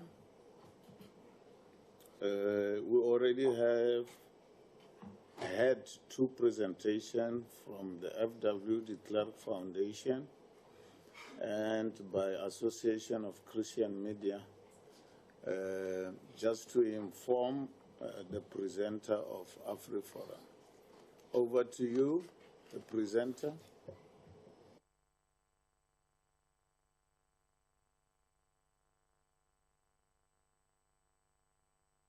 Do we have the presenter online from AfriForum? I'm here, Chair. Can you hear me? Very clearly. Over to you. Excellent. Chair, thank you. I guess the appropriate thing to say under these circumstances would be thank you for the opportunity. But I'm going to be honest with you and say that I'm concerned that that would simply be pandering to the process. You see, Chair, I've made many submissions like these in the same way that AfriForum has been making submissions like these for many years. And I'm afraid that just like the National Health Insurance Act, the Expropriation Without Compensation Bill, and the Basic Education Laws amendments, these amendments are simply going to be steamrolled through the parliamentary process, ignoring the thousands of well-argued comments against doing that. Because unfortunately it fits the African National Congress's ideal of clinging to power through all means. I'm still waiting for the ruling party to table a law that will prevent children from drowning in pit toilets, Chair. I'm still waiting for the sleeping cabinet ministers to increase the budget for visible policing while decreasing the budget for their own VIP protection. I'm still waiting to see the ANC admit to their role in state capture and prosecute murderers of whistleblowers like Wabito Tiukaran, whose cell phone was traced and monitored for weeks, ironically, before a brutal murder. And now the South African public is being asked to sign off on laws that will give this government even more powers to trace and track people's cell phones, for instance. Chair, as the philosopher Credo Mutwa so wisely asked, do dirty pots bring forth clean food? And the answer is no, they do not. These amendments are the dirty food that has been brought forth by the dirty pot, which is the African National Congress government. Chair, I do not have faith in this process because the party behind it all are con artists tricking the populace into believing that they have a say and pretending to follow the guidelines of the South African Constitution. And so we will make our submission yet again, if that is what is required of us to keep the record straight. But should these laws be pushed through, AfriForum will be ready to challenge them in court, as we are ready to challenge all the other pieces of unconstitutional legislation that's currently lying on Cyril Ramaphosa's desk, waiting to be signed into law just before election time.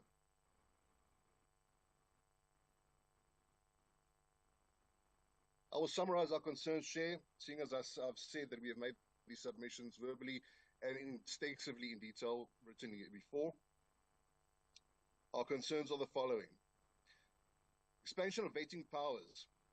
This broad definition of person or institution of national security interest raises concerns about freedom of association and privacy.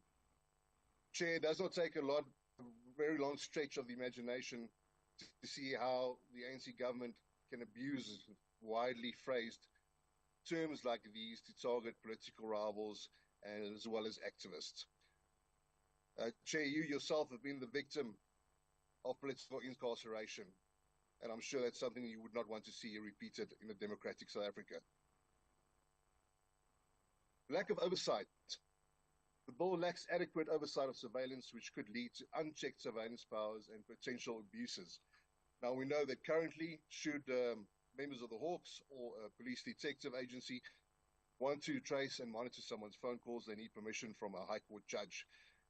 That is at least one check and balance that we currently have in place, even though that has also been circumnavigated in certain circumstances. The law as it stands at the moment, the amendments do not leave much of a check or balance regarding that, and it's clear that it can be easily abused. Failure to address SSA issues. The bill does not address historical challenges within the SSA, such as strengthening the independence of the Inspector General of Intelligence and preventing abuses and corruption. Chair, we know that a former sitting president of this country weaponized the SSA to his own advantage. We also know that a former minister in charge of the SSA has been linked to rhino horn poaching and human smuggling without any proper investigations being made into those accusations. That is extremely concerning and things that this bill should address. And lastly, Chair, privacy and freedom of association.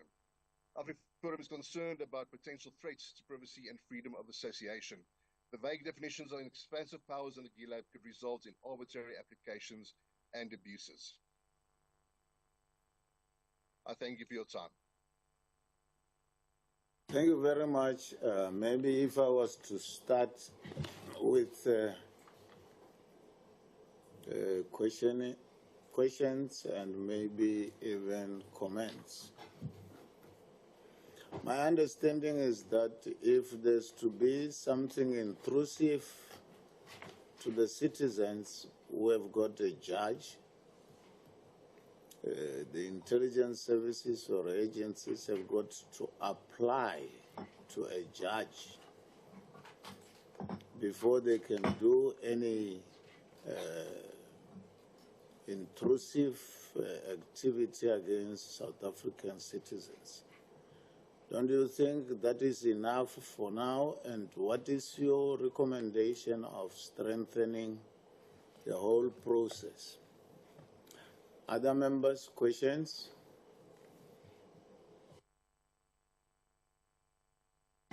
Honorable Kola Barnett. Thank you, Chair. Good morning.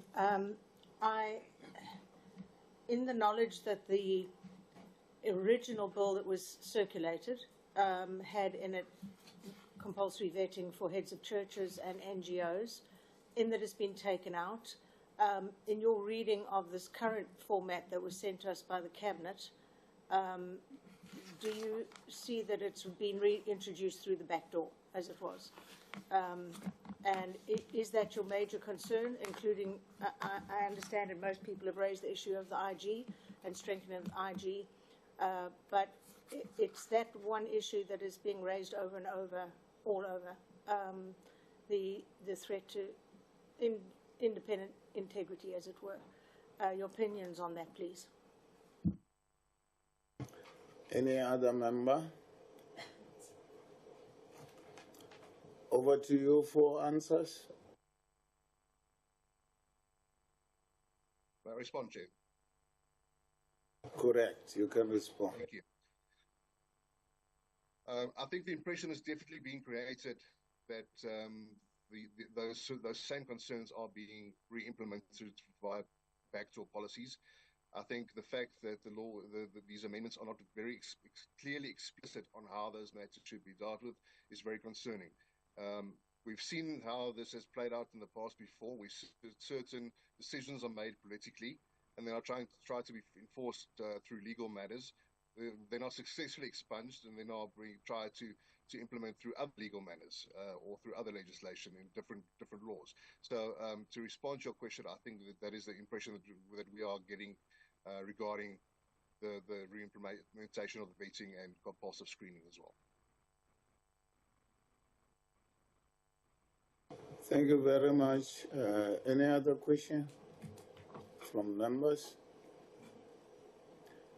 Or maybe I need to say that this ad hoc committee is a multi-party ad hoc committee, not only the ANC. It means every party have got a right here to insert or to end the deliberations.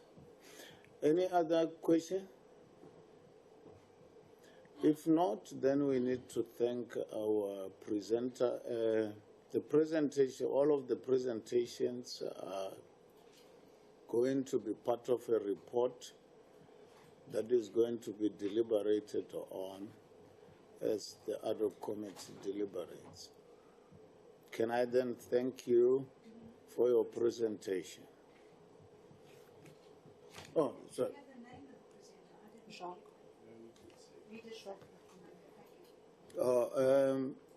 I'm told you didn't introduce yourself. Are you still there? My name is Jacques Chair, my name is Jacques Verlek, Chief Spokesperson for Community Safety at Afriforum. Thank you very much.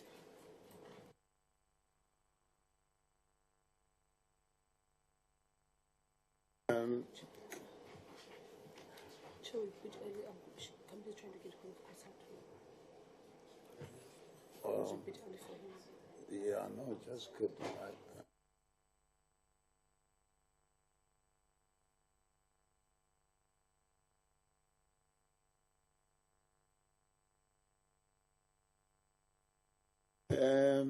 Can I just say, members, whilst we are still here, seemingly we have a quorum, and we wanted to request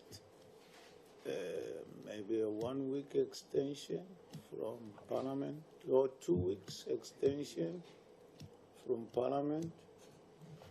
Can you say something about that? The process?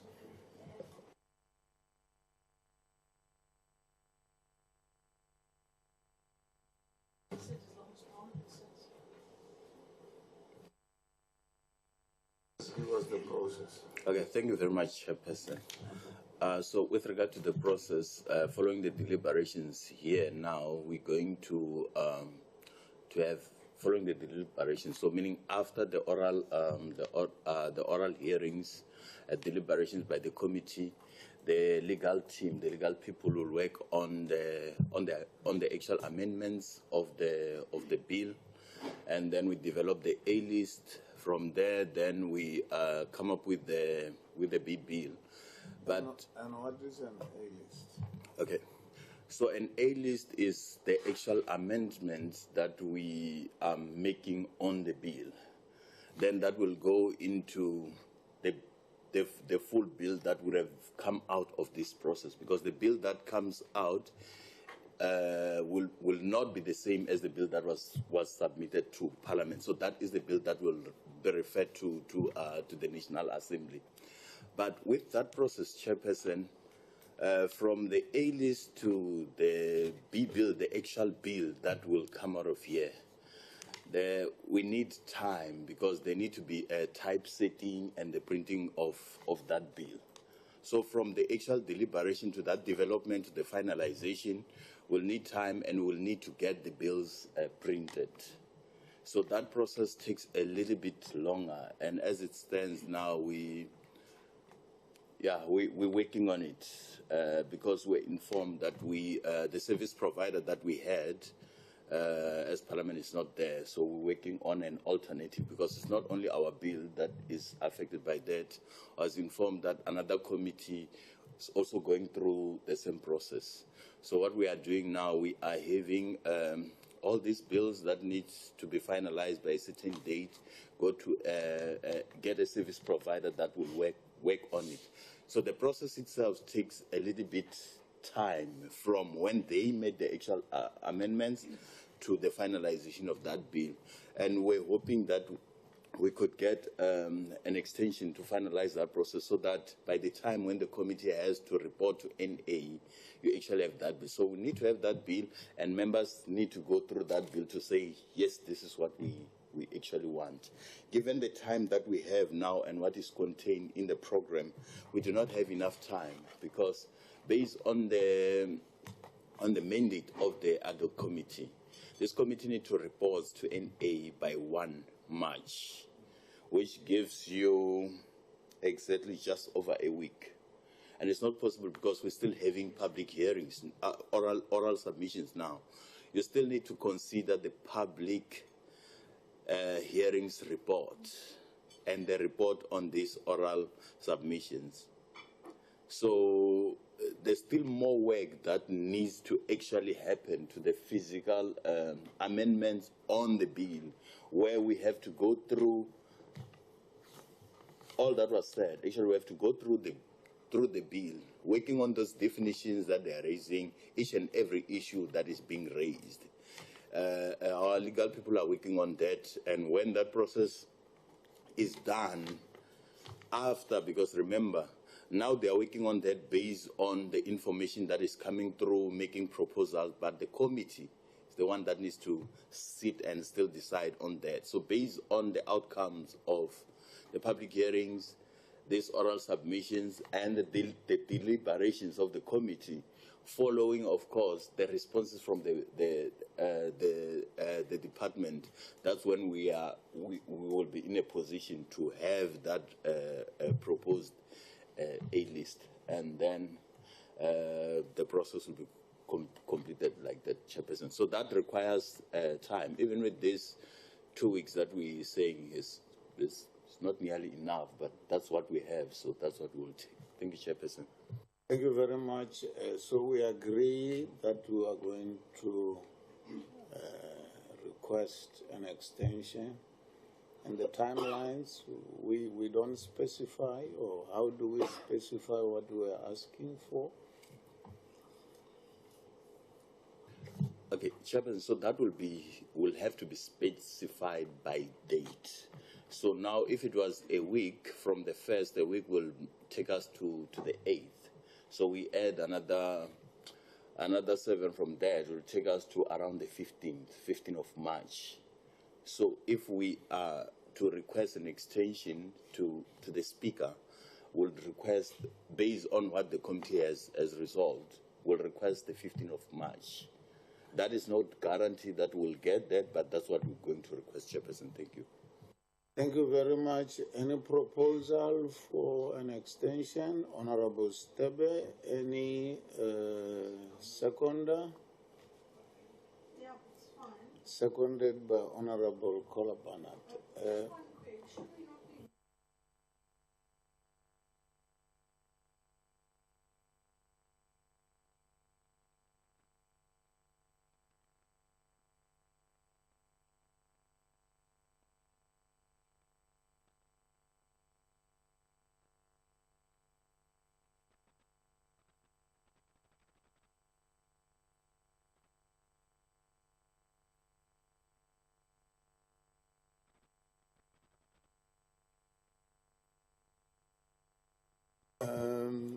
I think the date for the debate is determined by,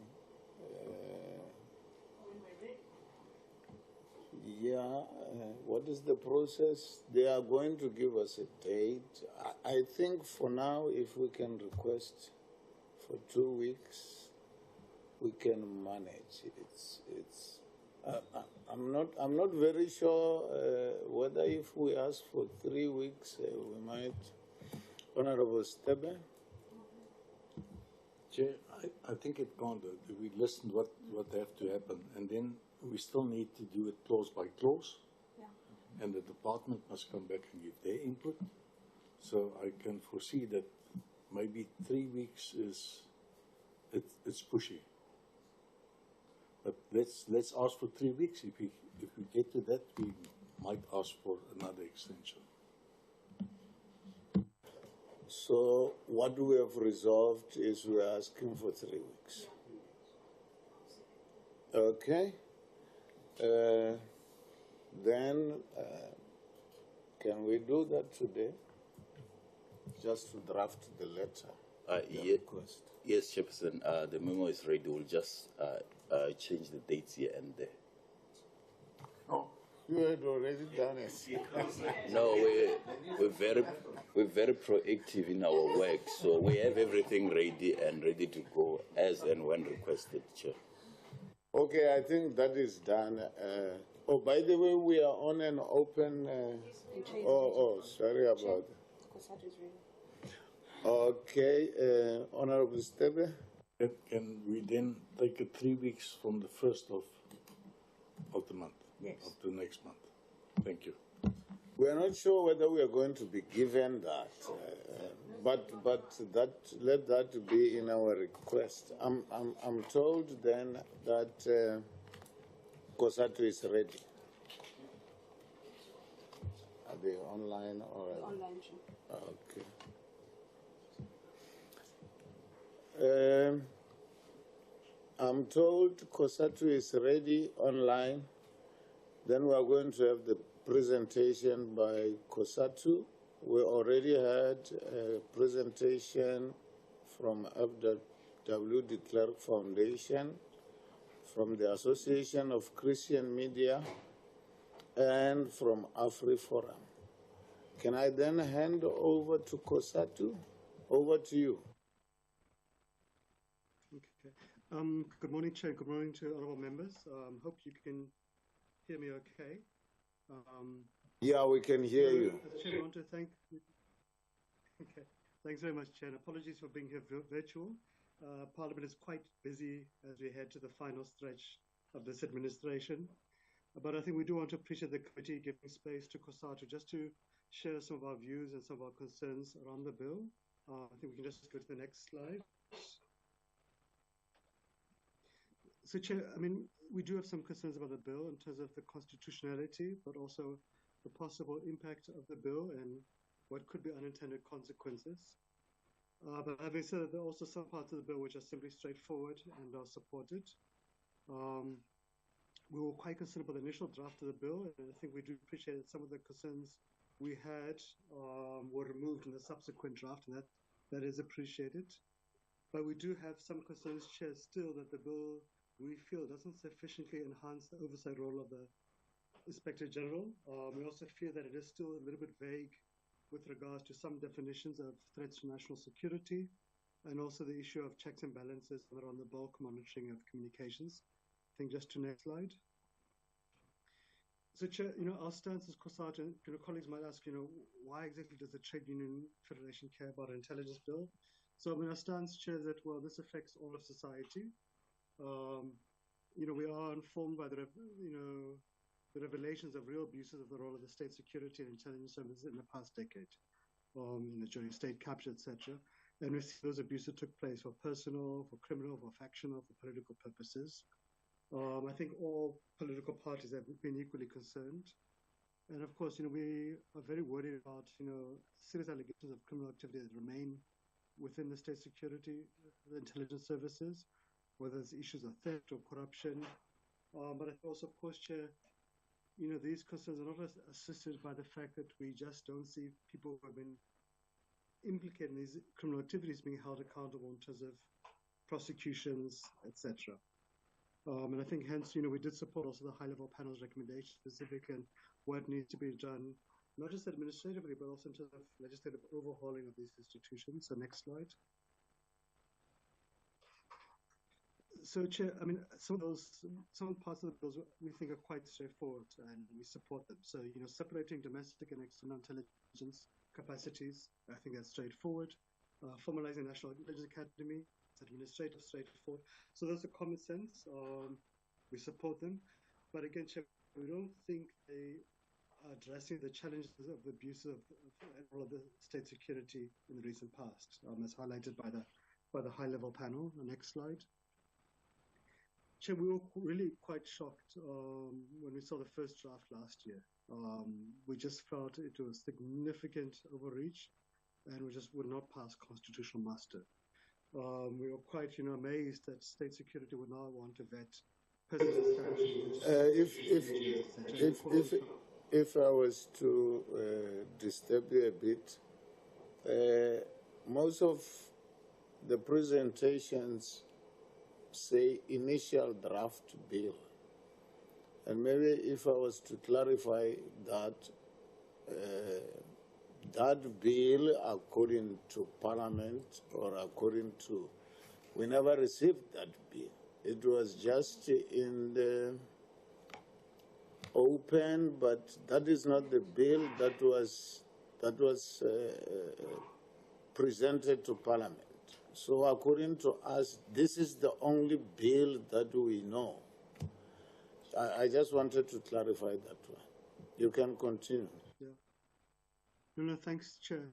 No, look, I think the point here was just to appreciate that the department was responsive to criticism from society, and they removed, those offensive clauses. That's positive. I mean, when government makes mistakes, we are correctly harsh, but I think also when departments respond to society's concerns, we should also acknowledge that and welcome that. So I think that's the point here, that they have made some efforts to address some of those concerns with a bill that's now before Parliament.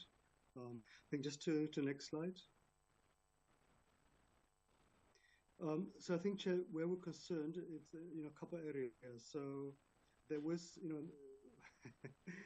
so in this, there has been some effort to further tighten the definitions of threats to national security. We welcome that kind of efforts by government. We still think some clauses, I think two in particular with regards to definitions of threats to national security, are still quite vague.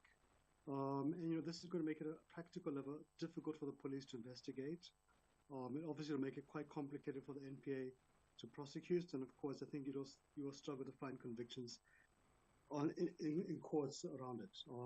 There's also a danger, Chair, when clauses are just simply vague. Of course, they're going to be misinterpreted. It will create confusion. So we think, Chair, there's a great opportunity now before the committee to see how we tighten up, clean up, and clarify some of the definitions of threats to national security. Next slide. So, Chair, just in terms of the bill, Section 1, Clause 1TA, so it says any activity that seeks to harm the advancement and promotion of equality and equitable access to opportunities by all South Africans. It's provided for in Section 9 of the Constitution.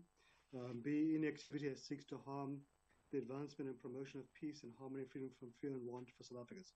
So that's fine. No one, I think, would disagree with these, constitutional and legal provisions. But Chair, how do you translate that into a possible criminal offence? That we think is going to be quite difficult. Yes, these are political objectives, etc. But I think, Chair, for the average police officer, it might be quite complicated to know what exactly constitutes an offence on these ones. So we think, Chair, that we would hope that there will be some appetite to significantly just tighten definitions and where relevant, just to delete if they're simply just too vague. Next slide. The other clauses we felt were fairly clear and did also, for example, qualify what constitutes a threat, like serious violence, etc. Chair, then when we're following the committee deliberations, we appreciate that members have done a lot of work and a lot of engagements. We were really quite concerned when the Inspector General flagged concerns. We would really want to rely on that office of the Inspector General for guidance on many issues, given the levels of expertise and experience. So it was concerning one that they had not been part of drafting the bill. That was a significant concern, given their oversight and accountability role. I think also given that the current and previous occupants of that post have raised concerns about where they felt have been limitations on the powers, the ability to oversight, hold accountable intelligence services, etc. Chair, we also do feel that the bill hasn't addressed and really acted upon the key objectives of the high-level panel to clarify, protect, and enhance the powers of the OIGI. We do fear, for example, the clause that says, the minister would appoint staff to the OIGI on behalf of the inspector. It gives an impression that we're relegating the role of the Inspector General, and I think for us that's quite concerning. Next slide. So, Chair, our proposals here, it's a couple-fold, and we do appreciate the committee's under severe pressure because we're getting towards the end of the sixth Parliament. There's not much time left in the calendar. Proposal basically was threefold. One is the Inspector General's office has made quite a few recommendations. One is we would support their inclusion in the bill. But we do feel there's a need for even greater work beyond that to really ensure we've incorporated the high-level panel's recommendations about addressing the legislative weaknesses that have been highlighted by current and previous incumbents of the OIGI with regards to the role of that office. And we think, Chair, we should really take the gap. If the Inspector General previously has raised concerns about as mundane administrative issues as appointing a PA and how they struggle on that kind of issue, that points to a broader challenge. So we think, Chair, this is a really ideal opportunity to see, other ways to strengthen the role, the statutory authority, the organizational autonomy, the oversight and accountability role of the office, and also, taking upon the precedence of the public protector's findings, can these findings be made binding to state security agencies? Next slide. Then, Chair, so one appreciates the need for the intelligence services to engage in bulk communication monitoring, and one appreciates there are contradictions, there's a juggling act, etc. So the bill provides really extensive powers for state security to undertake bulk monitoring of public and private communications. And one appreciates that's power for the courts and intelligence services. And so it does provide a role for judicial authorization, but we do fear, Chair, it doesn't provide sufficient checks and balances beyond that. Given that this is bulk communication, not just a question of one person or individual persons, etc. It's mass bulk communication. And again, our fear, Chair, as has been shown in recent past, that this is open to abuse by individuals in the intelligence services. So that's our fear there, Chair. Next slide. So again, our proposal in this regard, Chair, that we would hope to or support, further strengthen provisions which would oblige state security to provide greater motivation for such applications to the judges, to also institute continuous mechanisms for reporting to oversight authorities on such bulk monitoring, whether it's to the judges, whether it's to the Joint Standing Committee, to the Inspector General, etc. And I think also to limit such bulk monitoring to specific periods or instances as well. Next slide. Chair, then I think lastly, and again, one really does appreciate Parliament is under severe time pressure. But we are concerned here, we've got a very sensitive bill. It's quite contentious across the political spectrum. And of course, there are far-reaching consequences. We do fear that rushing the bill through the remaining 6 weeks, or give or take, of the National Assembly's term. We do fear the potential unintended consequences this could include. Could, for example, include the weakening of the role of the Inspector General. There is a challenge of retaining vague and legally difficult and possibly dangerous definitions of threat to national security. And of course, our fears around the abuse of bulk communications monitoring. Next slide. So just the final recommendations, Chair. In terms of the content of the bill, we would recommend tightening the definitions of threats to national security, strengthening the role and the autonomy of the OIGI, including the recommendations that office has submitted, and of course also insert mechanisms or provisions to help prevent abuse of bulk communications monitoring. And then the last slide, Chair. Then in terms of the bill's processing, Chair, ideally one is to address those concerns, and we hope that our proposal would, assist the committee in its work. We will propose, redrafting the bill to address these concerns. If that can be done within this 6th Parliament, fantastic. But we fear that we should rather focus on redrafting it and having a proper sound product in a day, as opposed to simply trying to get things done within the remaining 6 weeks, thereabouts, of the parliamentary calendar. We will suggest, redraft what can be done now, and then, of course, continue after elections. And I fear, Chair, just to avoid a poorly drafted bill being rushed, and of course, then raising deep-seated concerns among society, etc., about possible abuse of security powers. So we think, lastly, Chair, without us being too presumptuous, it's best to take time, fix the bill, address concerns, as opposed to rushing to get things done, etc., etc. So I think that's it from our side, Chair, and hope that has assisted all the members, and thanks for giving us space to share our views, Chair. Thank you. Thank you very much. We can then come with clarifications, questions.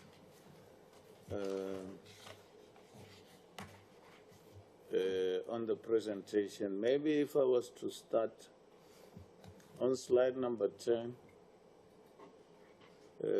bullet point number 1 says, bill allocates extensive powers for state security to undertake bulk monitoring of public and private communications.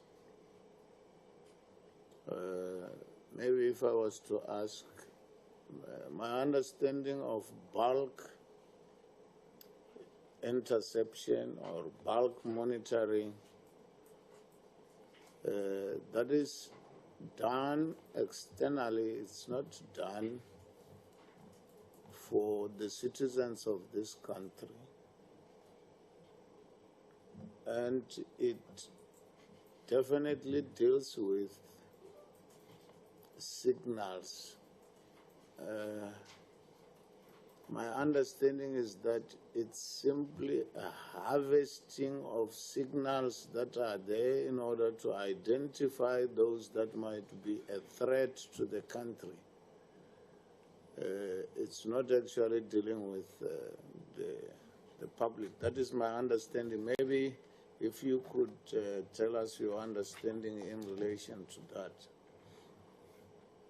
And one other thing, I can't see where it is, but it's talking about the NPA and subs. Yeah, I think it's slide number 6. Vague definitions of threats to national security will make it difficult for subs to investigate, NPA to prosecute, and courts to convict. My understanding is that the intelligence services don't usually go to court, and whatever they gather, they take to the relevant structures to investigate and to prosecute. How then will that make it difficult for SAPS to investigate?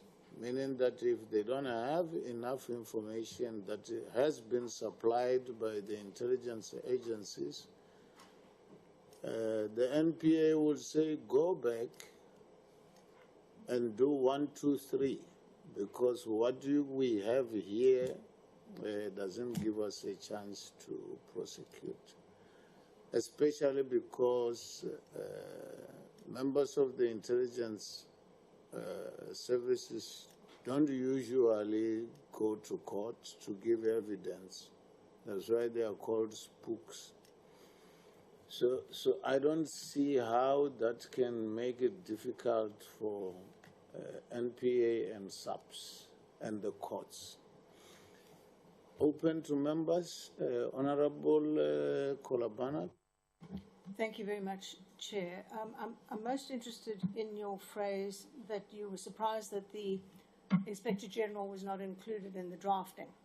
I'm not sure who determined who should draft it, but he certainly did give extensive inputs at the outset when we began this process. And I think virtually everyone has raised the same issue, that according to the high-level review panel report, it said very clearly that his position needs to be strengthened. So I think we've taken that on board. But it's an interesting concept that he should have been there for the drafting. Where would you have got that from? I don't even know. In fact, I can't tell you why he wasn't, but interesting concept. Thank you. Any other question or clarifications?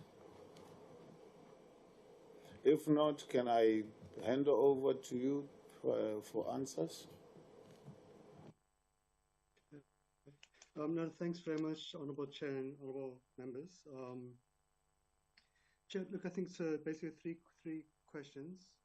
So on the issue of bulk communications, so when you look at the bill, it speaks to under monitoring of bulk communications. One is foreign signals, as you mentioned, Chair, but also includes this broad thing of communications and non-communications. It's very, very broad, Chair.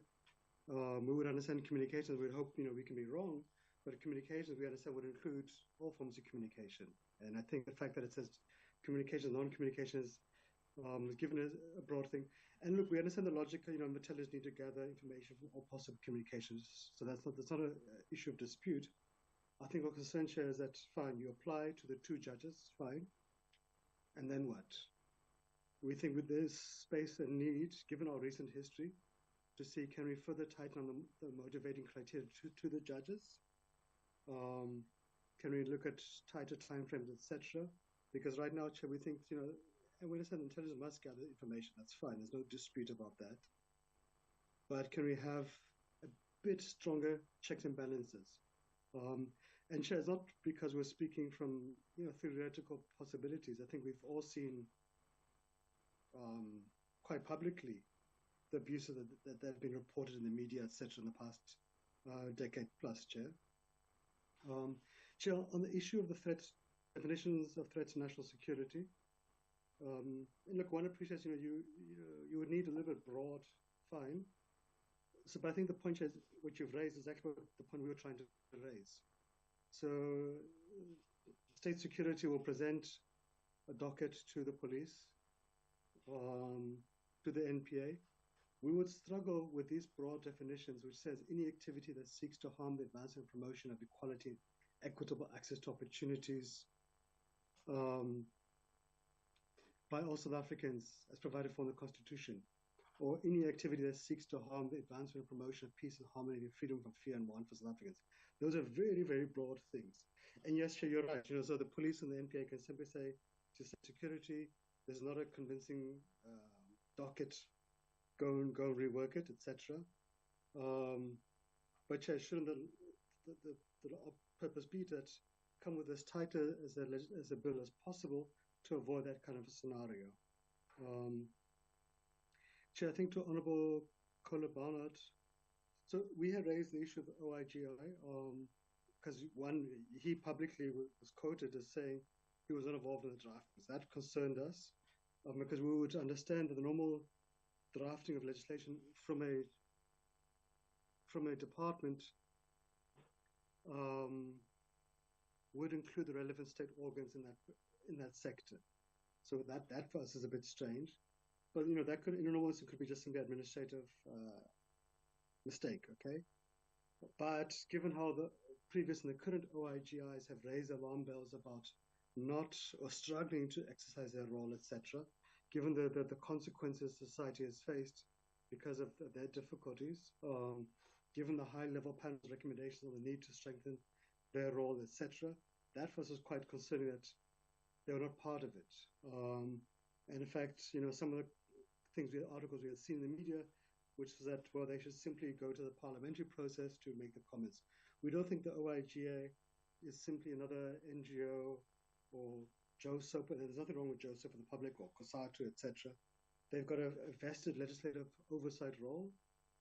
They're a creature of law, of the Constitution, etc. We feel they should have been part of the process from day one. And look, it's helpful that we'd assume it to help the members to do their work, or assist members in their functions, because they give us certain recommendations. But we don't see, Chair, what in the bill actually is going to address the high-level panel's concerns. We don't see anything in it. Speaks to the minister appointing staff in the office, and that's about it. So I think for us that's quite concerning. And we also feel, Chair, that would be a real missed opportunity if we didn't come out of this bill with something it says to the public. We've heard the concerns, we've seen the abuses. There was a high-level panel, etc. We've seized the moment, and we're strengthening the role of oversight. Separating domestic and foreign intelligence, that's fine. Establishing a National Intelligence Academy, it's fine, etc. Many other issues are administrative. That's great. But if we can get one positive transformational aspect out of it, it would really be about strengthening the role of the Office of the Intelligence Inspector General. And we just feel right now, Chair, in terms of the bill, we're missing that moment. So I think that's for us our fundamental concern, Chair. So I hope that assists yourself and honorable members, Chair. Thanks very much. Thank you very much.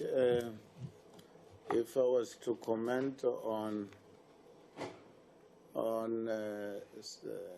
some of the items in your presentation, or not only your presentation, almost most of the presentations, it seems people tend to think that nothing has been happening in relation to the high-level review panel and in terms of the Zondo Commission. But if I was to give an example, Parliament is busy doing that, implementing the recommendations of the Zondo Commission specifically, and the portfolio committees have been doing that in relation to the intelligence services. The Joint Standing Committee on Intelligence has been doing that, implementing some of the recommendations already. So it wouldn't be a new thing when it comes to the legislation itself. So some of the things have already been implemented, and we've been worried about. If I was to comment on the IGI issue, the IGI reports to the Joint Standing Committee on Intelligence, and some of those things have been highlighted. And maybe to come to my question of of implementation of the recommendations of the IGI. Well, recommendations can be binding anyway, but whether the IGI agrees with the minister to sign off the certificates, but he still reports to the committee, and the committee can come up with binding, I don't know how to call it, but they can, whatever the IGI says, is taken to the minister, and the committee can make those recommendations binding. Don't you think that is enough? Because in any way, the IGI reports to the Joint Standing Committee on Intelligence. The IGI doesn't give orders to these services. Whatever he or she has, it has got to be reported to the JSCI, and the implementation comes from there. Do you think that is not enough? If it's not enough, what needs to be strengthened in relation to that? That was a very long question. I'm sorry about that. Any other question? Over to you. No, thanks, Chair. No one really appreciates the question. So, I mean, Chair, look, we appreciate we're still a maturing democracy. Yes, we've made mistakes. Some of our mistakes have been very unfortunate. But I think we also appreciate the role of that Parliament too is evolving, and all of us are learning from our experiences and so forth, the real consequences. But I think, Chair, we can't understate the amount of abuses we have seen in our intelligence services, not just state security, but I think we've seen challenges in crime intelligence, et cetera, et cetera. So I think for us, that's the kind of disappointment in the bill. We don't see what in the bill is actually going to really address those kind of things. And I want to appreciate the role of Parliament. And look, of course, Chair, you're 100% correct. The Joint Standing Committee would have been doing a lot of work throughout the year. Very few people would know about it because the nature of the committee meetings is that they're closed, they're secret. So society won't know if there's progress or there's not progress or what's being done. And perhaps there's an element of communications that government or Parliament would need to do it at the appropriate times. But Chair, I think for us is that we've had a very good high-level panel. It said strengthen the role of the OIGI. So we don't see what in this bill actually strengthens it. We've had current and previous incumbents of the OIGI expressing very deep frustrations. If you look at some of the reports, I think the high-level panel highlighted that half of the findings of the OIGI were ignored by state security. There might be general reasons why some of them wouldn't be actionable, it's fine, but that's still a large number, and it's still quite worrying, not because it is, 1 out of 2 were ignored, but I think there's about 300 findings and about half of them were ignored. So that's a significant amount of findings. So I think, Chair, and look, Parliament itself, like any other institution of human beings, will make mistakes, will not be perfect, etc. But how can we strengthen the role of Parliament? One, how can we strengthen the role of the OIGI? We don't think, Chair, we should simply say that, well, Parliament can perform its function. There's not a need to strengthen the OIGI. I think, Chair, we'd rather strengthen both. They can be complementary towards each other, etc. And of course, the OIGI would have much more space and time to get involved in the mundane issues of the state security. Parliament, by its nature, wouldn't have that. So members in the committee would have other responsibilities. They would not be able to get involved in the nitty-gritties, etc., of individual instances, etc. So I think for us, Chair, it would really be a missed opportunity if we didn't find a way to strengthen the role of the OIGI, to enhance its institutional autonomy. But Chair, there's value in making its findings have some teeth, have some weight. If state security can simply just choose to ignore it, then what is the point of it? It's a bit like saying, well, let's appeal to the conscience of persons who are breaking the law, who are undertaking misdemeanors, etc., and hoping we can persuade them by moral persuasion. That's a bit of a gamble, Chair. And of course, the nature of the work of the state security, of the OIGI, of the Joint Committee itself, is that it's behind closed doors. So it's not like, with regard, if you compare it to work of a parliament with regards to Department of Public Works or Department of Transport or whomever, where you have an element of naming and shaming, public embarrassment, cajoling, etc. State security, you don't have that. So really, there are consequences. And I think, Chad, the fact that the OIGI says, well, they're not involved in the drafting, they're concerned about that.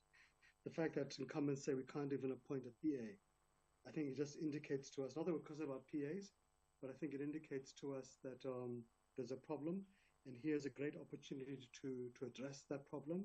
It may not be the last opportunity, but I think for us, our plea to honorable members is that let's exploit this moment. Let's really try to do justice to the high-level panel's recommendations. But I think for us, Chair, it would be really a travesty if we didn't exploit this opportunity, Chair. Hope that assists answer your question. Thanks, Honorable Chair. Thank you very much. Do we have any other questions, comments?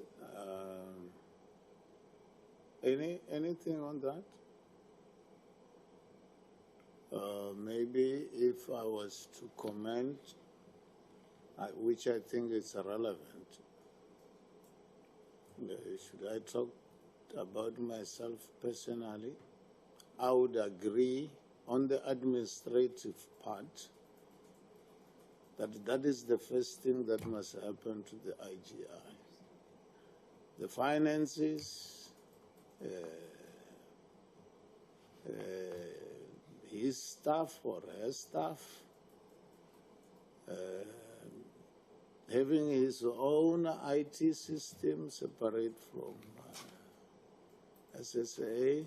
Those are administrative issues, and I don't think anybody wouldn't agree with that. You can't share those things with people who you are supposed to be doing oversight on. You cannot ask money from a person in order to investigate him. When it comes to those issues, I don't think we have got a problem. In fact, Parliament has always been saying that, or it doesn't work correctly on this. But on some other issues, those will be deliberated as from the inputs. I wouldn't like to say anything on that. For the last time, any other thing? If not, then we thank our presenter. All the inputs are going to be taken into consideration when the deliberations are made into the final bill. Thank you very much, and you are excused or released, whichever or both. Thank you very much. Thank you, Chair. Thank you, Madam. Okay.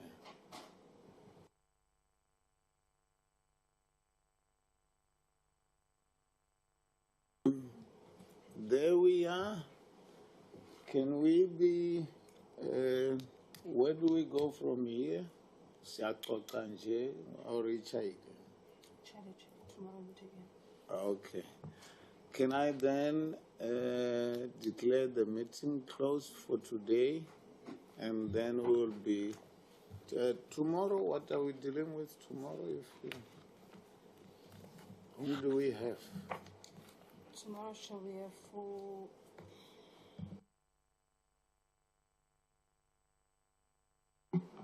Thank you, Chairperson. Tomorrow we have 4SA. We have? 4SA organization. Oh yes, the first one will be the former IGI, Dr. Ditwe. Okay. And then we have 4SA, DS South Africa, and Jane Duncan. So we have 5 presentations tomorrow. Okay.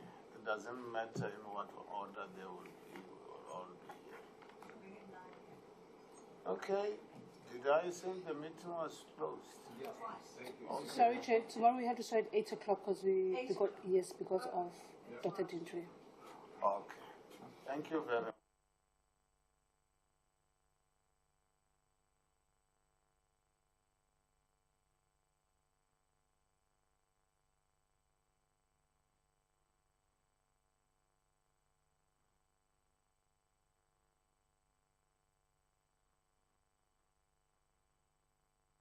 Record.